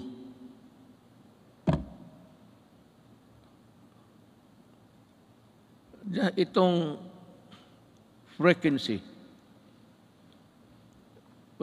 ng ABS-CBN. Yan ang pinaka-ideal kasi, frequency is everywhere. But there is a spot, kung sa Gulf is a soft spot, na maganda yung... Wala akong problema sa ABS-CBN. They got my money, I'm not for that. They wanted to return it when the case blew up, but they printed all the garbage, including my daughter as a drug trafficker. Nilamon ko na lang lahat yun because I never wanted to appear vindictive. But itong they are cheating government by the billions in taxes. And they still want that frequency because yan ang pinapag-awayan. No. I will give it to a Filipino na gustong magawa ng tamang unpay because isa ABS-CBN, even their equipments were imported tax-free. Kaya talaga ako hindi magpapayag. They still owe government billions. In the contract dyan sa nakalagay doon 4 hectares. So ang binabayaran nila 4 hectares sa property tax. Suppose occupying 40 hectares. That complex there. Pero ginamit nila na papel, yung 4 hectares. Yun lang ang binabayaran nila. Kung hindi ba naman, kaya ko sila inaway. Well, our micro, small, and medium enterprises, or MSMEs, constitute 99.6% of our country's businesses and are vital to economic activity, job creation, and poverty reduction. Iparamdam natin ang ating malasakit sa maliliit na negosyante sa pamamagitan ng Pondo sa Pagbago at Pag-asenso program since 2017. Meron na tayo. We have the program. The program has provided over 219,000 underprivileged microeconomic entrepreneurs with an alternative to the exploitive lending 5-6. Yan ang nakaano sa... Do you know what? Maybe I have to go to, if need be, I have to go to India. Yung 5-6 nila ng Turko, tinatawag ng Turko, kung maghiram ka sa kanila ng 10,000, pahiramin kanyang, hindi pera 10,000, 7,000 lang. And the others, mga refrigerator or the things that you do not even need in the house. Bilhin mo sa kanila, sala set, lahat na. That is part of the money. You do not want the furnitures, the refrigerators, they won't give you the... Kaya ang Pilipino na buktot, alam mo buktot, naging hunchback na lang sa trabaho, ganun pa man. Kaya ako, sabihin ko itong mga Turko, you better come up with a fair scheme. If you want to go into business money lending, but not at that usury. Usury 1,000 times.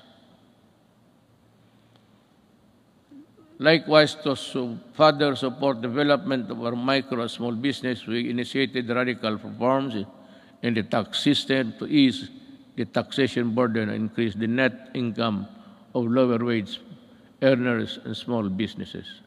Thanks to Congress.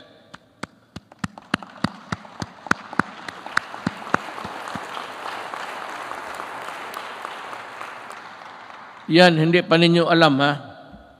Sabi ko lang, thanks to Congress and our revenue-generating agencies, our tax reform sustained our economic growth from the third quarter of 2016 to the fourth quarter of 2019, which made the Philippines one of the fastest-growing economies in Asia until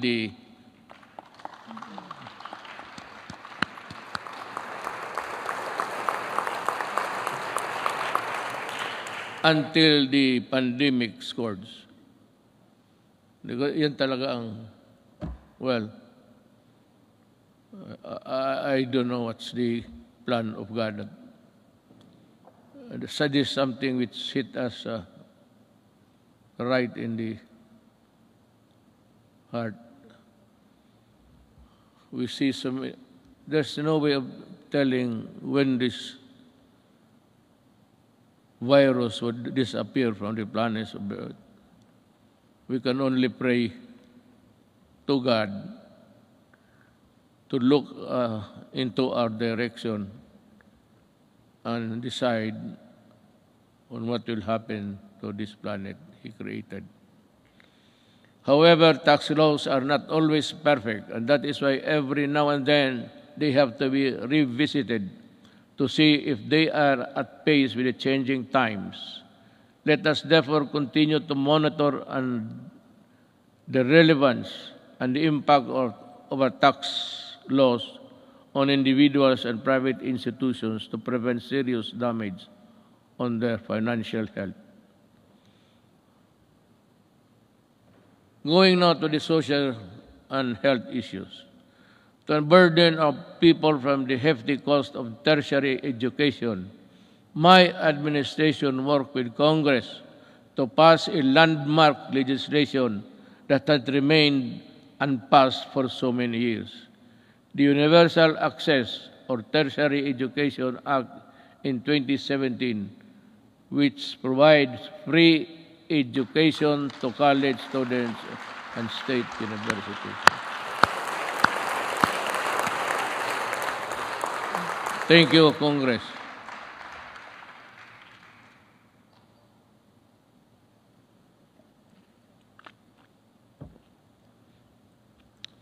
We also passed the Universal Health Care Act in 2019, and to supplement this, I also signed into law the Malasakit Centers Act in 2019.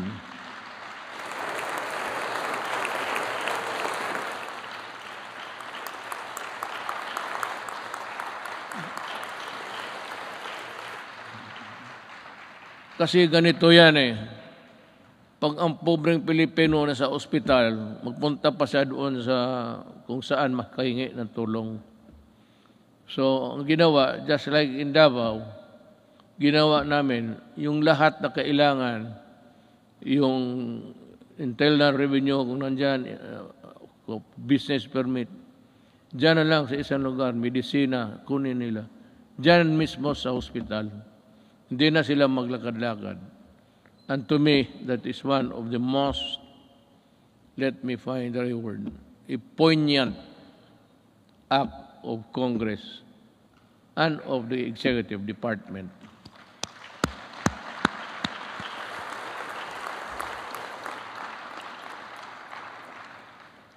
Legislation which was sponsored by Senator Bongo.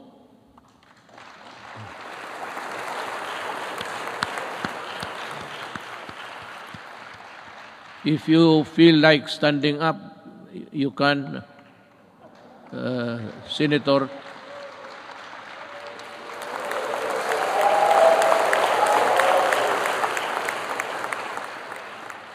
masikat ka pa sa guest speaker.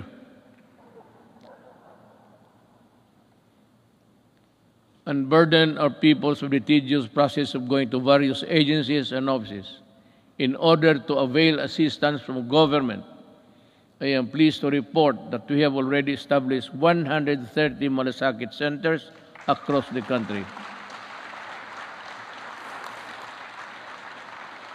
That has already helped millions of Filipinos in their hospitalization needs.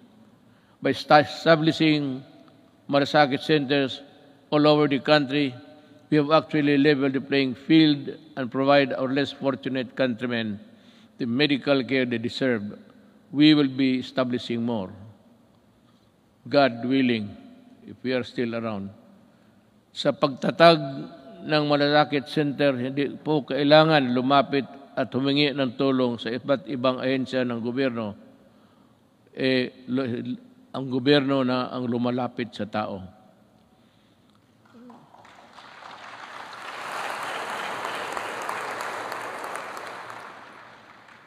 So, let us talk about COVID.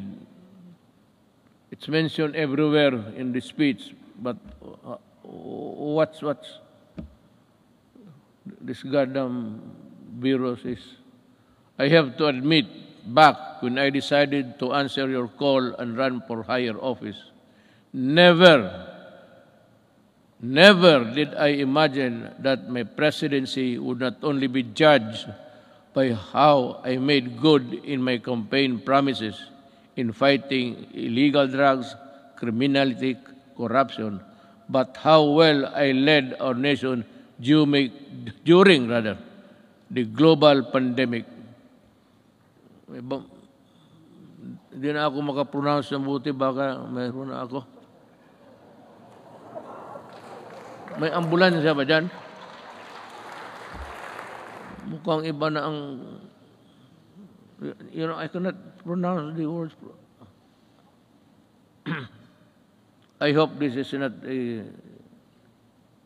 symptomatic. Prior to the pandemic, we recorded our lowest debt to GDP ratio since 1986, the highest revenue effort since 1997, the highest credit rating in the country's history, yung sa bangko. Because if your rating is high, it's easy to borrow at maliit lang ang interest. That is the dynamics of a rating by Fitch and Poor, mga ganon. So, and the lowest rates of unemployment and underemployment and poverty, well, it's still there. It is beyond dispute that our economic governance fundamentals were robust when COVID-19 hit us. I am sure that much can be said about the way we took on the daunting challenge of preserving lives while sustaining our momentum towards the developmental, dito na lang ako,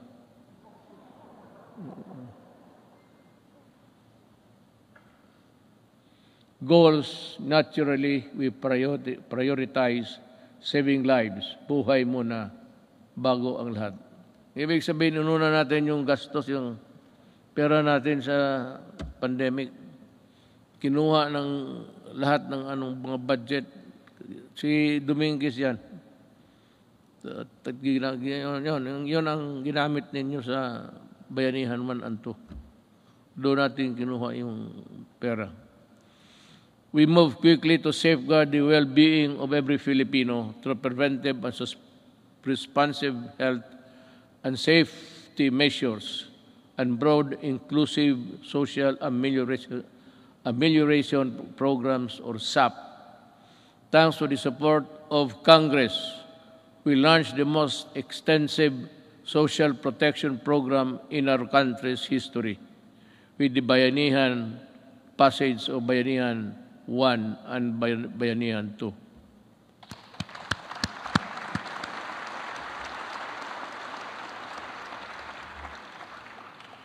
Indeed, our national health system and the resilience which were tested to the health, countless lessons we learned and continuously improvements put in place.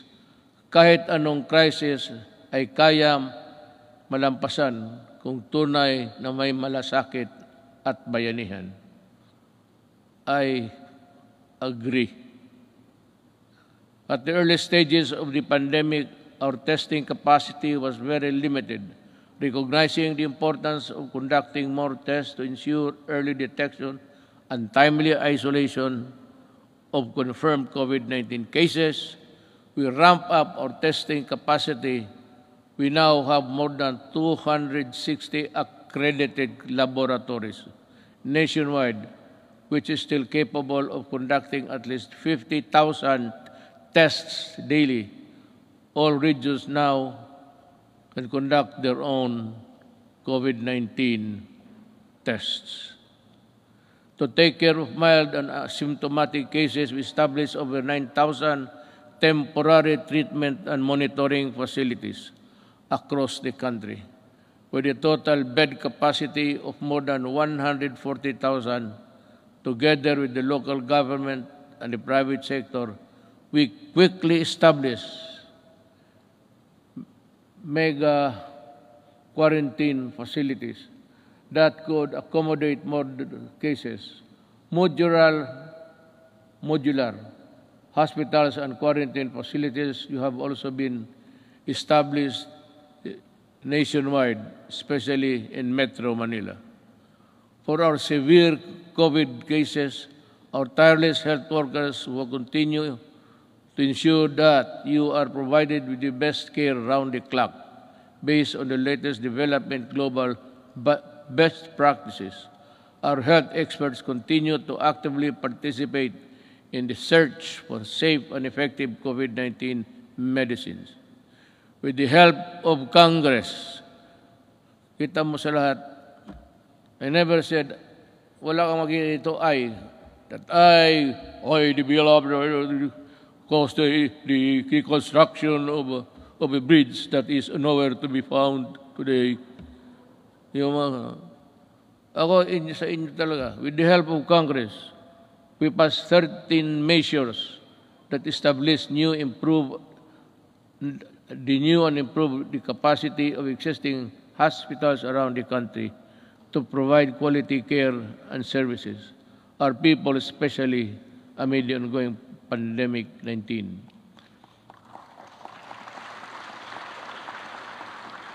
This includes establishing new medical facilities in Mandaluyong City, Bacolod, and Davao Occidental, increasing bed capacities to existing health facilities. In Quezon City, Ilocos Sur, La Union, and Palawan, the upgrading of health facilities in that area to include Leyte. Currently, we have received over 30 million doses of COVID-19 vaccines. We expect to at least receive 36 million vaccines this month, and in August, we have inoculated more than 7 million Filipinos which have received the first dose. At least 17 million. Well, I think the landscape, the health landscape of the country continues to improve as we, with the continuous approval of COVID-19 vaccines, we are ready to boost further our daily vaccination rate. And I also encourage our local government units to hasten their rollout and strengthen their inoculation program. San Juan City, for one, have vaccinated 70% of their population in a month's time. Saludo ako sa inyo at kay Mayor Zamora. We cannot continue living in the shadow of this potent enemy, especially now that science and medicine has proven that it is possible to live, if not entirely defeat this virus. The health and safety protocols we put in place have proven effective in slowing down the spread of virus. But the best solution is still vaccination. Am I to mataas na ba? Kasi kung mataas na, putulin na lang ninyo itong gumagalaw dito para sabihin ko, wala naman akong mabasa. Pag matagal na, those who want to go home, raise your right hands.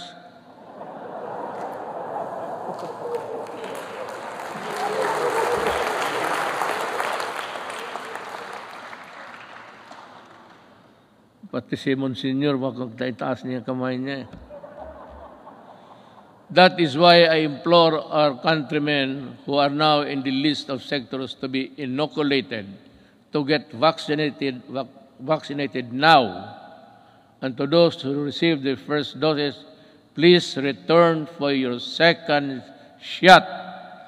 I also ask for patience for those who are next in line to receive vaccine.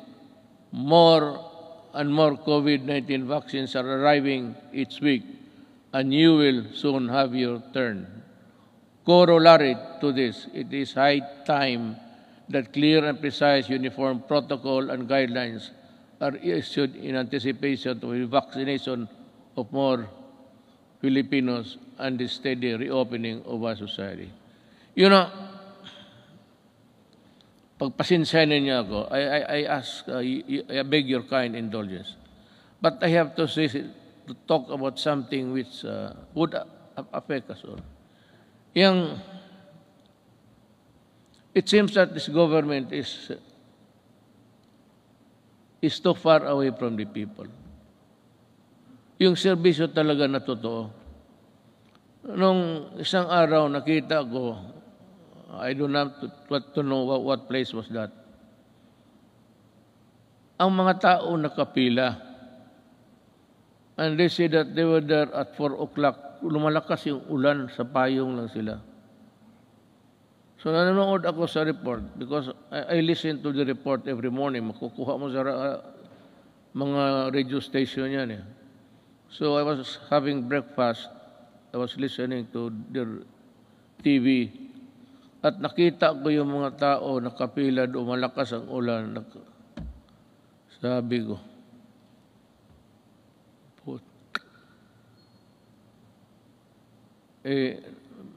doon sa breakfast table, nagmura ako. Pero dito, good boy man ako kay may mga religious dyan. Baka I just call on the National Task Force Against COVID-19 to see to it that this happens, the protection. We have spent enormous amounts of resources to build our capacities to overcome this pandemic. We cannot afford more lockdowns, lest our economy bleeds to the point of irreversible damage. Balitan ko, bakit mo papilahin? At sabi kasi doon, libre lahat na, wala nang So nagpuntahan yung mga tao, nagpila, kasi wala nang lista-lista. Pero sabi mo, ito, alas 4 pa sila.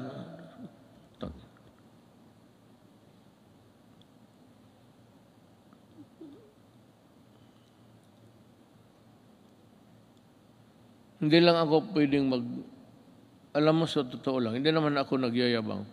I'm just an ordinary Filipino citizen. Just like you, I get hurt when people are nearly almost brutalized. Bakit hindi ka magkuha? It's rain time. Malakas ang monsoon, southwest monsoon, dumadaan talaga sa Pilipinas. Gamitin mo utak mo. You should look for a gym. At bigyan mo lahat ng tao ng number. Hanggang dito lang po. Hanggang dito lang tayo. Balik kayo. Itong bukas, from 15 to 20, kayo na naman bukas. Bigyan mo lang card. Prepare a card where you can, the marshal will go around the queuing na, bakit mo, hindi ko maintindihan. Ano, this media? Hindi ko maintindihan, bakit gawain mo yan sa Pilipino? Yan ang tinatanong ko. Why do you have to do it to the Filipino? You can always, maghanap ka ng, there's always a gymnasium. Mga eskwelahan, walang klase ngayon. Bakit hindi mo gamitin doon? Bakit ka maghanap ng isang tarantado?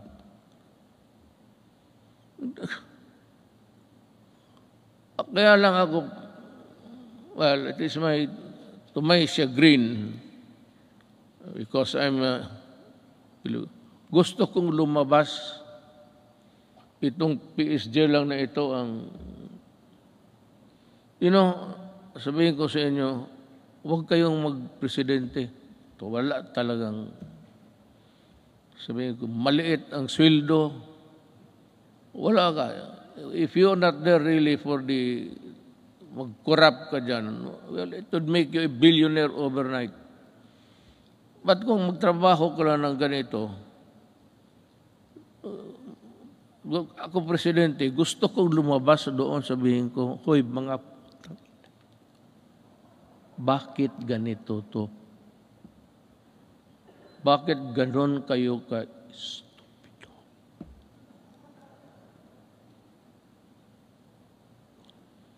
I mean, the Filipino does not deserve it.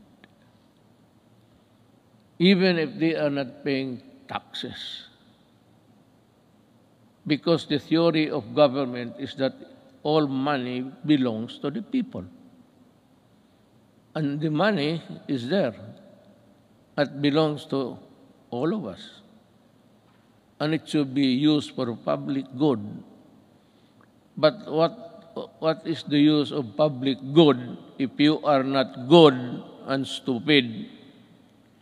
So, ganon ang mangyayari sa Pilipino. I'm just letting off kasi kung hindi lang talaga bawal, itong PSG, hindi ako pinapalabas. Magsabi ko, magpunta ako na, sir, hindi pwede yan, hindi pwede. Kulong talaga ako. Magpresidente ka, totoo lang, you are a prisoner. You are brought here, kunyari ka pa, di chopper ka, di gwardya, patos uwi ka doon sa bahay mo. Tapos hindi ka na makalabas. Priso ka talaga. Tawagin mo ng security, yung gusto kong pumunta, sir, pasensya na. Tapos paggalitan mo, sabihin mo, sir, ang authority namin does not come from you. It comes from a law. So, kami ang masunod.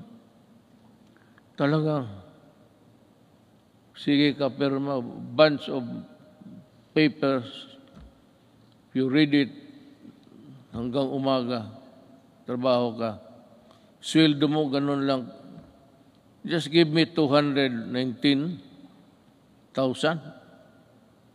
Tapos ganun ang trabaho. Mag-isa ko. Butit ngayon, kaya nandito yung asawa ko at dito yung anak ko. Nabubuhay yung loob ko kung mag-uwi ako sa bahay ngayon. Looking forward. Today is my last State of the Nation address. But this is by no means my swan song.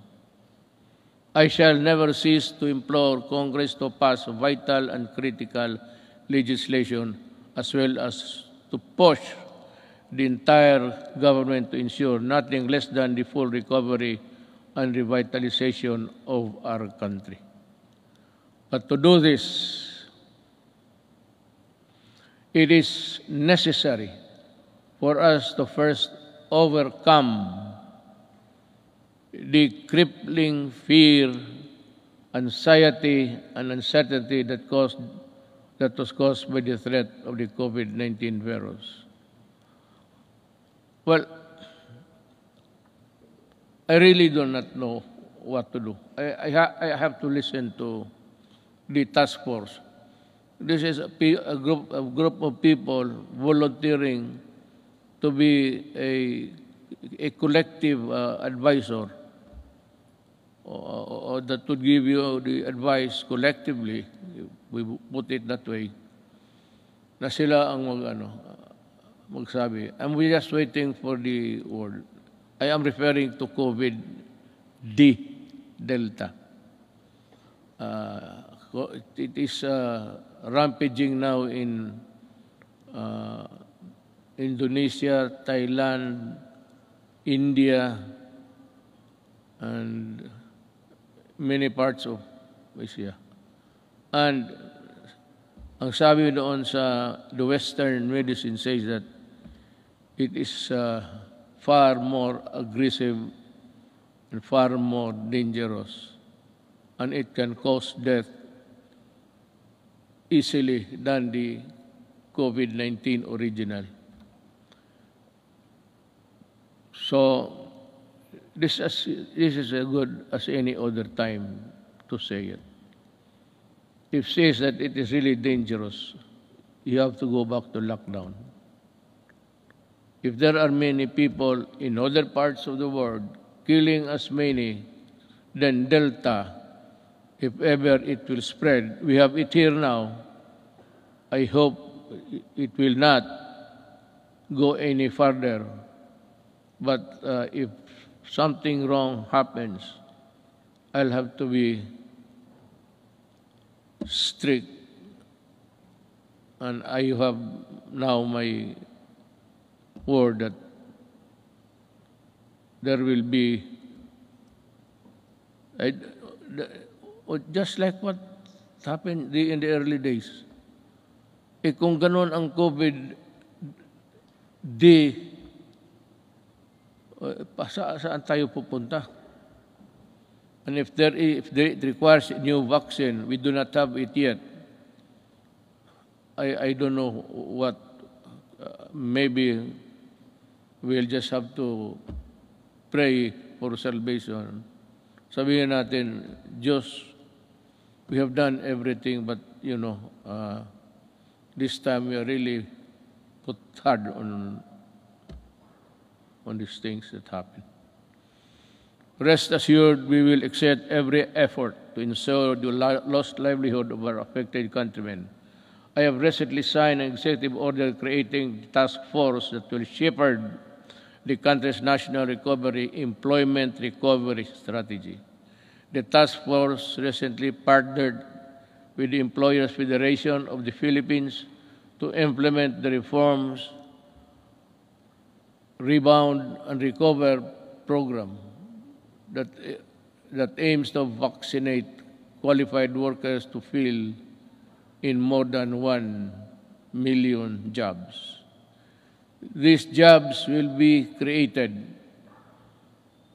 by business associations in the fields of construction, information, technology, POP, and electronic to our business association.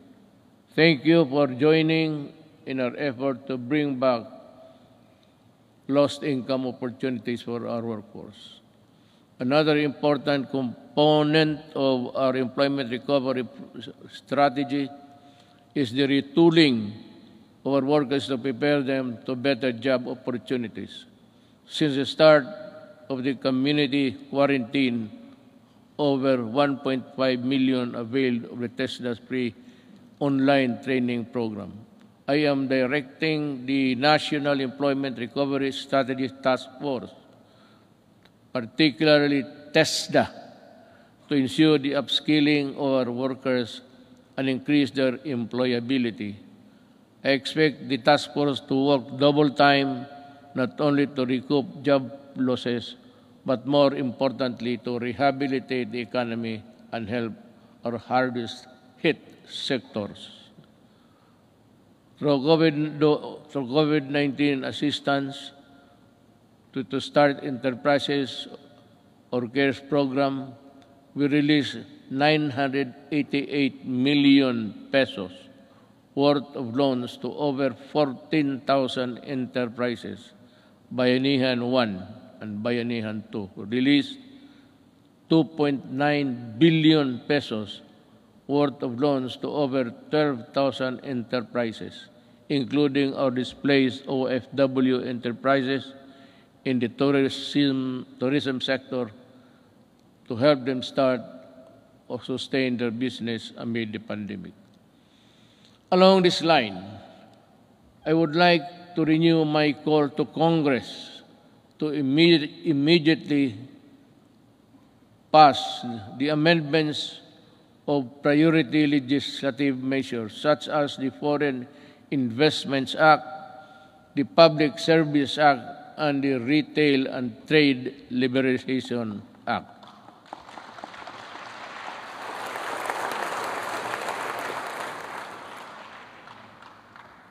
Your applause went well ahead of its realization. You have to work on this, guys, and well, I'm sure that we can have a respite of this contagion in your own little way. Finally, I would like to reiterate my call for Congress again to pass legislation to establish a single agency that shall focus on and respond quickly to the needs and concerns of our OFWs. I pray that our next leaders and our future generations will not squander our natural resources and fight for integrity of our environment in a manner fiercer and more effective than my administration had ever done. The pandemic has taken so much from us as a nation, but like other adversities that tested us time and again, it can never take our courage and resilience and the spirit of Bayanihan 1, or rather Bayanihan, and the value of the malasakit are now indelible in us Filipinos. We shall use these gifts to forge ahead towards a better normal. As we come to a point where the risk of COVID-19 transmission can, to a certain extent, be managed, and I'm hopeful that we shall be united in forging ahead towards bringing the country back to its robust growth path. Let me end by adding these particular statements. We are on learning, education, and learning. Despite our inability to conduct face-to-face classes during this pandemic, we remain determined to deliver quality and accessible education to all. Creation of the basic educational learning plan. Community plan enabled uninterrupted learning to students in the basic sector while ensuring the teachers' health and safety and well-being. While the pandemic has demonstrated readiness, resourcefulness, and capability of government to serve the Filipino people through the use of ICT and digital services, it has also shown its inherent deficiencies and weaknesses, as such that I ask Congress to pass an e-governance act that will set up transition of government processes to digital age. I'd like to add something on the protection of our overseas Filipinos. I also ask Congress to pass a law creating the Department of Migrant Workers and Overseas Filipinos. Kailangan po ito because they are suffering they suffered not only yesterday but they are still suffering now with so many inadequacies in both our government response and including the monetary assistance. To ensure that there is a department that is solely focused on addressing the needs and taking care of the welfare of our countrymen abroad. Before I end, let me also touch on the environmental protection. It has also been 13 years since the Supreme Court Trumandamos ordered the rehabilitation of Manila Bay.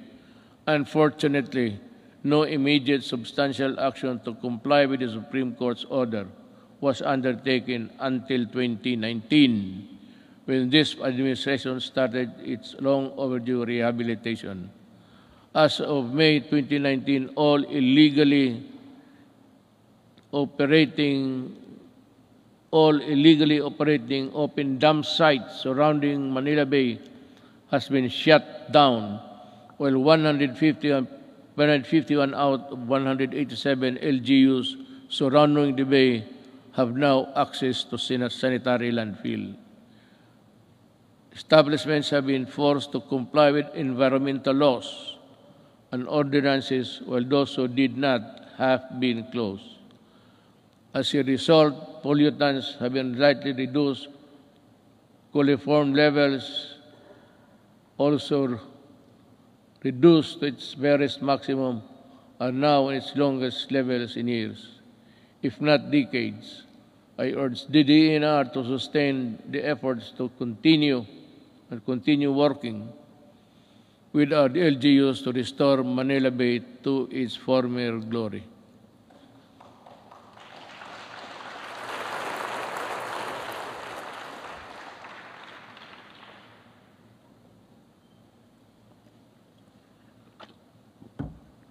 You know,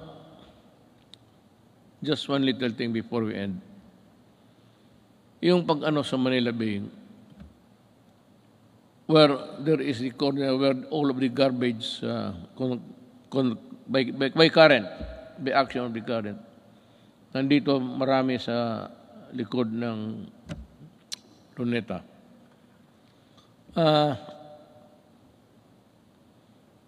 Ginawa natin yan. At nilagay tayo itong yung puting basto na which is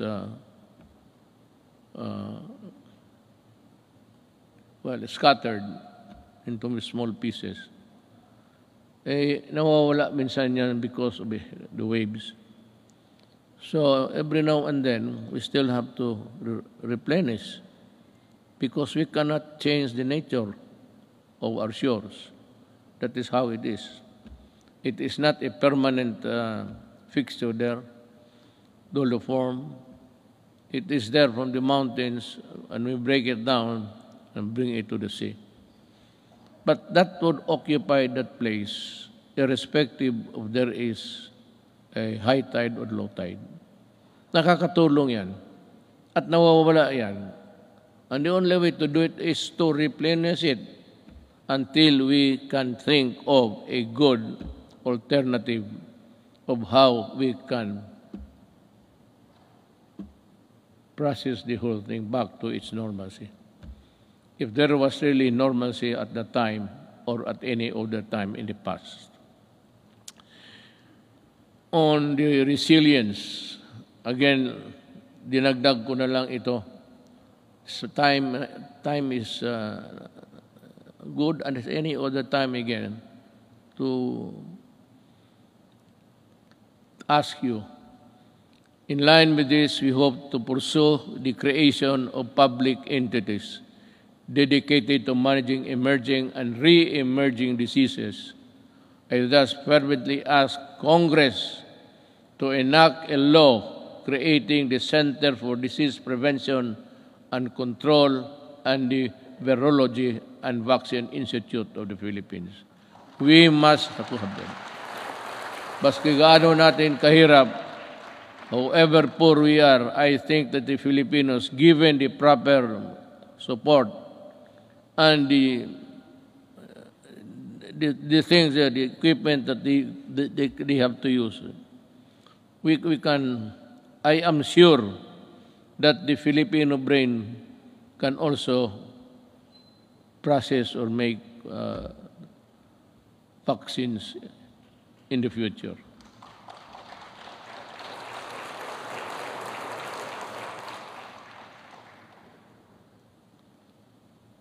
Tapos na po yan, ma'am. I ask Congress to pass the Disaster Resilience Act that will create the Department of Disaster Resilience.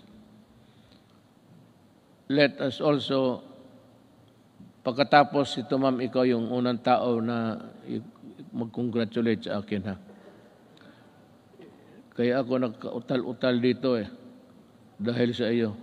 Let us also pass the law implementing the Fire Protection Modernization Program to bolster the readiness of our firefighters and ensure their ability to respond to fires and disasters.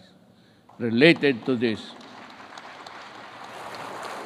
importante ang trabaho ng bombero, maniwala kayo. They must also be there during a disaster happening. Let us also push for the mandatory establishment of education centers in every city, province, and municipality throughout the country, which shall provide the basic needs and assistance to all evacuees during times of emergency. Now, there is now the conclusion. Yes, ay, salamat. Pochang Duterte ito.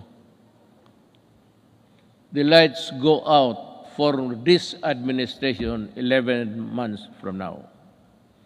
The work that we started and expected to finish within constitutional time frame of 6 years has been told. Much was so for, but we need not despair. Desperation is a feeling alien to the resilient Filipino. A peaceful and prosperous Philippines is no longer a distant dream, but one that is within our grasp. If our future Filipinos would also do it. If they would continue and would seize the opportunity to work together. Malaki ang papasalamat ng mga kababayan natin, lalo na silang sinasabi na mas panatag ang loob nila ngayon. Hindi na nababahala ang mga magulang na lumalabas ang mga anak nila naglalakad sa gabi.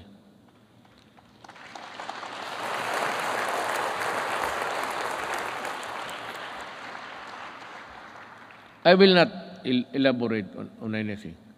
You can draw your conclusion. Alam mo, when the Filipino, a father, a mother, or a child, naglalakad sa gabi, at siya ay, gaya ng iba, even in America, you go into the inner cities of LA and New York, Washington, D.C.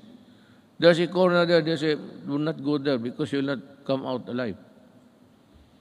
Ganon, kung hindi maglakad na sila, puro takot na lang ang nasa loob nila, ma-hold up sa jeep, tapos pati yung taga-ombudsman na buntis, patay pa, pati yung bata sa loob ng tiyan. But just to get the money to buy shabu. Because when the monkey is riding on your back, yung katawan mo hindi mo na maano. That is why you need to higop, sip. Kailangan mo maghigop at kailangan mong pumatay pag wala kang pera. Hindi naman talagang papatay. Maybe not. The mind is not ready for that. But in the struggle, you put up a struggle, if you are the owner of the money, talagang papatayin ka kung hindi mo ibigay. Yan ang ayaw ko. Kaya nung na-mayor ako sa Davao, ganito, mga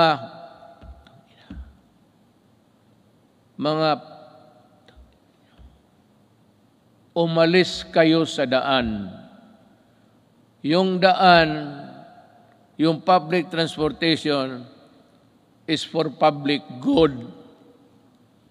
Huwag mo silang takutin na magkanto pag-uwi. Nandyan, nagiinom man sa... Yan ang hilig ng Pilipino. Mag-inuman. Hindi mo malaman ang mga nag-uwi na babae, they have to take another route that would be longer because nandyan mga standby. So the streets are unsafe. Hold up, pinapatay. Sabi ko doon sa Davao na lang, wag na lang ako dito sa Maynila. Hindi naman talaga ako nakikialam dito. Pero alam nila, alam ng pulis kung ano ang gusto ko. Magprangkahan tayo. Sabi ko sa pulis, isauli mo yan. The roads, the highways are for law-abiding citizens of this country. Yung mga kriminal, yung mga, the dregs of society, wag ninyong gamitin yung mga daan, hindi para sa inyo yan. And I will see to it that you are not there. Be sure that when I pass by, I do not see you. Because if I see you, I will dance with you. Isauli ko. Kaya ngayon, medyo, hindi naman talaga, but yung mga sales girl, mga shopping center, panatag na ang loob nila. At least, chances of being mugged, murdered, and raped. Yan ang ayaw ko. Pag malayo, nakahigop na, kunin yung pera, hilain doon sa medyo maliit na mga grassy portion, and rape. At papatayin. Yan ang hindi ko matanggap. Just like in Filipino sabi ko, I may be just a little bit crazier than the others. But that is what I am. Ayaw ko yung, lalo na magsyabo ka, tapos pasyal ka kung ano, wala kang makuhang pera, aakyat ka ng bahay. Just like that bank teller. It was raining so hard, just like the rains that we had experienced. It was pouring almost cuts and nails. Ang lakas talaga ng bagsak ng ulan. She went home to knock the door and pump the door loud. But ang parents nilang matanda niyang parents, hindi nakarinig. So anong ginawa nitong mga sa construction workers? Because diyan nga ako galit sa dugay. Nabibili nila mura. So it's 200, 300. Susuyupin nila. At pag nakasuyop ng droga yan, maghanap ng alkohol yan. Sigurado yan. Pag tama ng alcohol, pati yung ng droga, it shrinks the brain. Yung babae, she was just picked up and brought to the construction site near the house. Tapos, ni-rape doon, pinatay, sinunog pa. Oh, yan ang hindi ko talaga maintindihan. I cannot recall yung bata na 3-year-old rapin mo. Ang problema nito, ang nakikita nila, ang patay ng mga kriminal. Well, how about the victims on the other side? Bakit hindi ninyo tignan and see what these criminals have done to our children, to our wives and daughters? May listahan kayo. Ang listahan ninyo doon sa namatay, hindi ba kayo maligaya niya, wala ng kriminal? Pero pag tinre mo dito, ilan ang patay na inosente, pati pulis ko at sundalo na mamatay dyan. Baka akala ninyo kriminal lang. So that is my lamentations, and I just want you to hear. In my 5 years in office, we made real change in governance to the reforms we pursued. However, for this governance,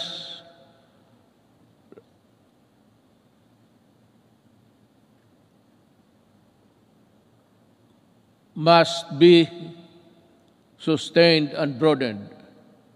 We need to make, I'm just getting my ear. Naghihingal ako. Baka dito ako mamatay pagka-presidente. Iba na ang pitik ng ano ko ngayon. Ng kasing-kasing ko. Kasing-kasing esposo. To make every public servant responsive to the needs of the people and enjoin every Filipino to assert the right to demand malasakit from their leaders until everyone lives with dignity, well-fed, educated, healthy, secure, disciplined, and empowered to contribute to the national development. I will not forever be president. But ang kulang sa Pilipino is assertiveness.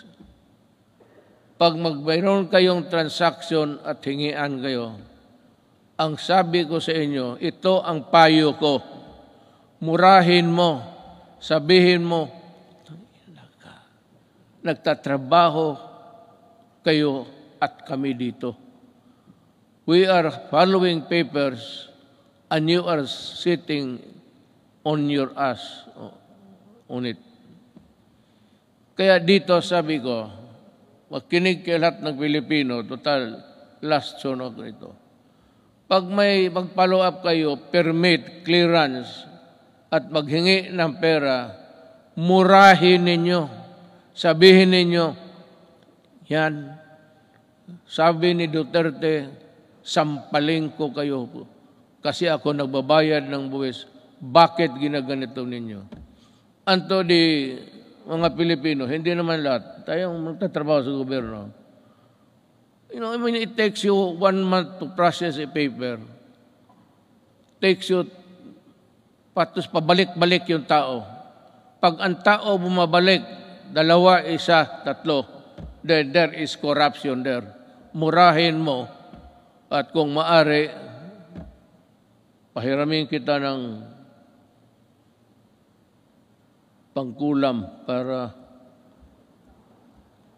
kulamin. Ganun talaga. I'm just warning everybody. There's still 1 year to go. In about 3 days, lagyan mo ng papel, bumalik ka dito at this hour on Thursday. At pag gano'n, pakita mo yung papel, hanapin yung papel ibigay. Yan ang gamitin ninyo. For all the local governments also. In my cabinet, it's 30 days. Walang extension. All. Sabi ko, reduce the signing authority from 6, 7 to only 1 or 2. Hindi naman kailangan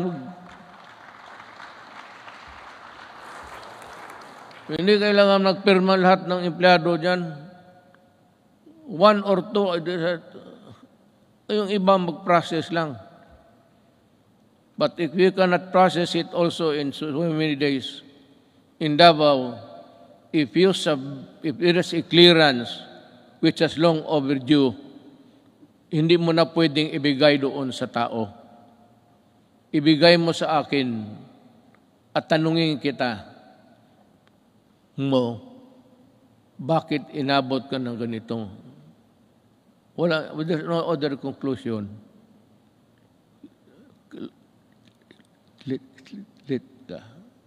Corruption. Kagaya, what is true in Davao is true for the entire Philippines. Mabutit na rin yan, nakapagsalita ako ng freely with you. Total, last ko naman itong Sona. Mabuti ang malaman ng tao na ganon ang ginagawa nila. It's not there. Hindi man nila nalagay ang mga ganon na wala mang mura dyan. Be careful.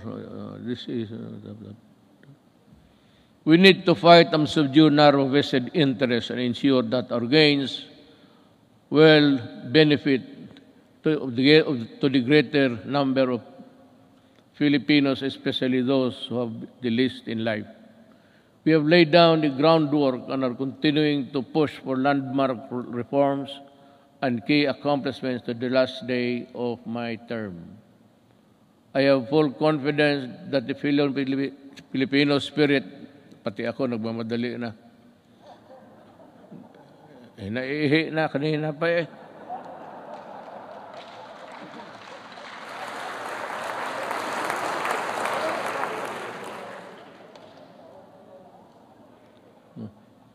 It's a natural human biology, so what's the big deal?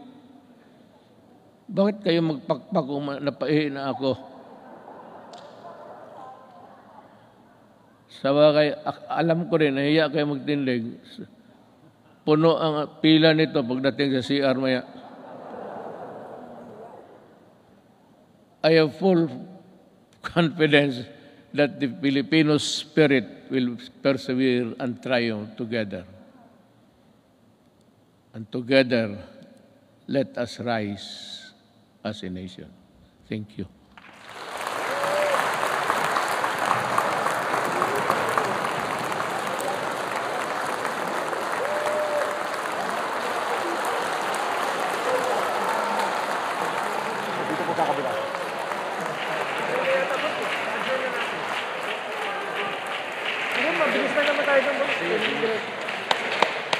Adjourn. Keta ba? Keta.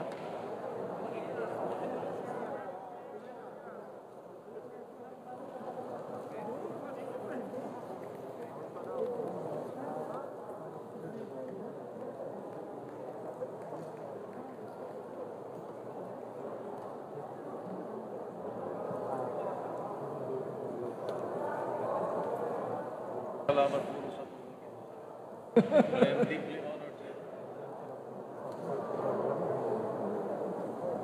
Congratulations.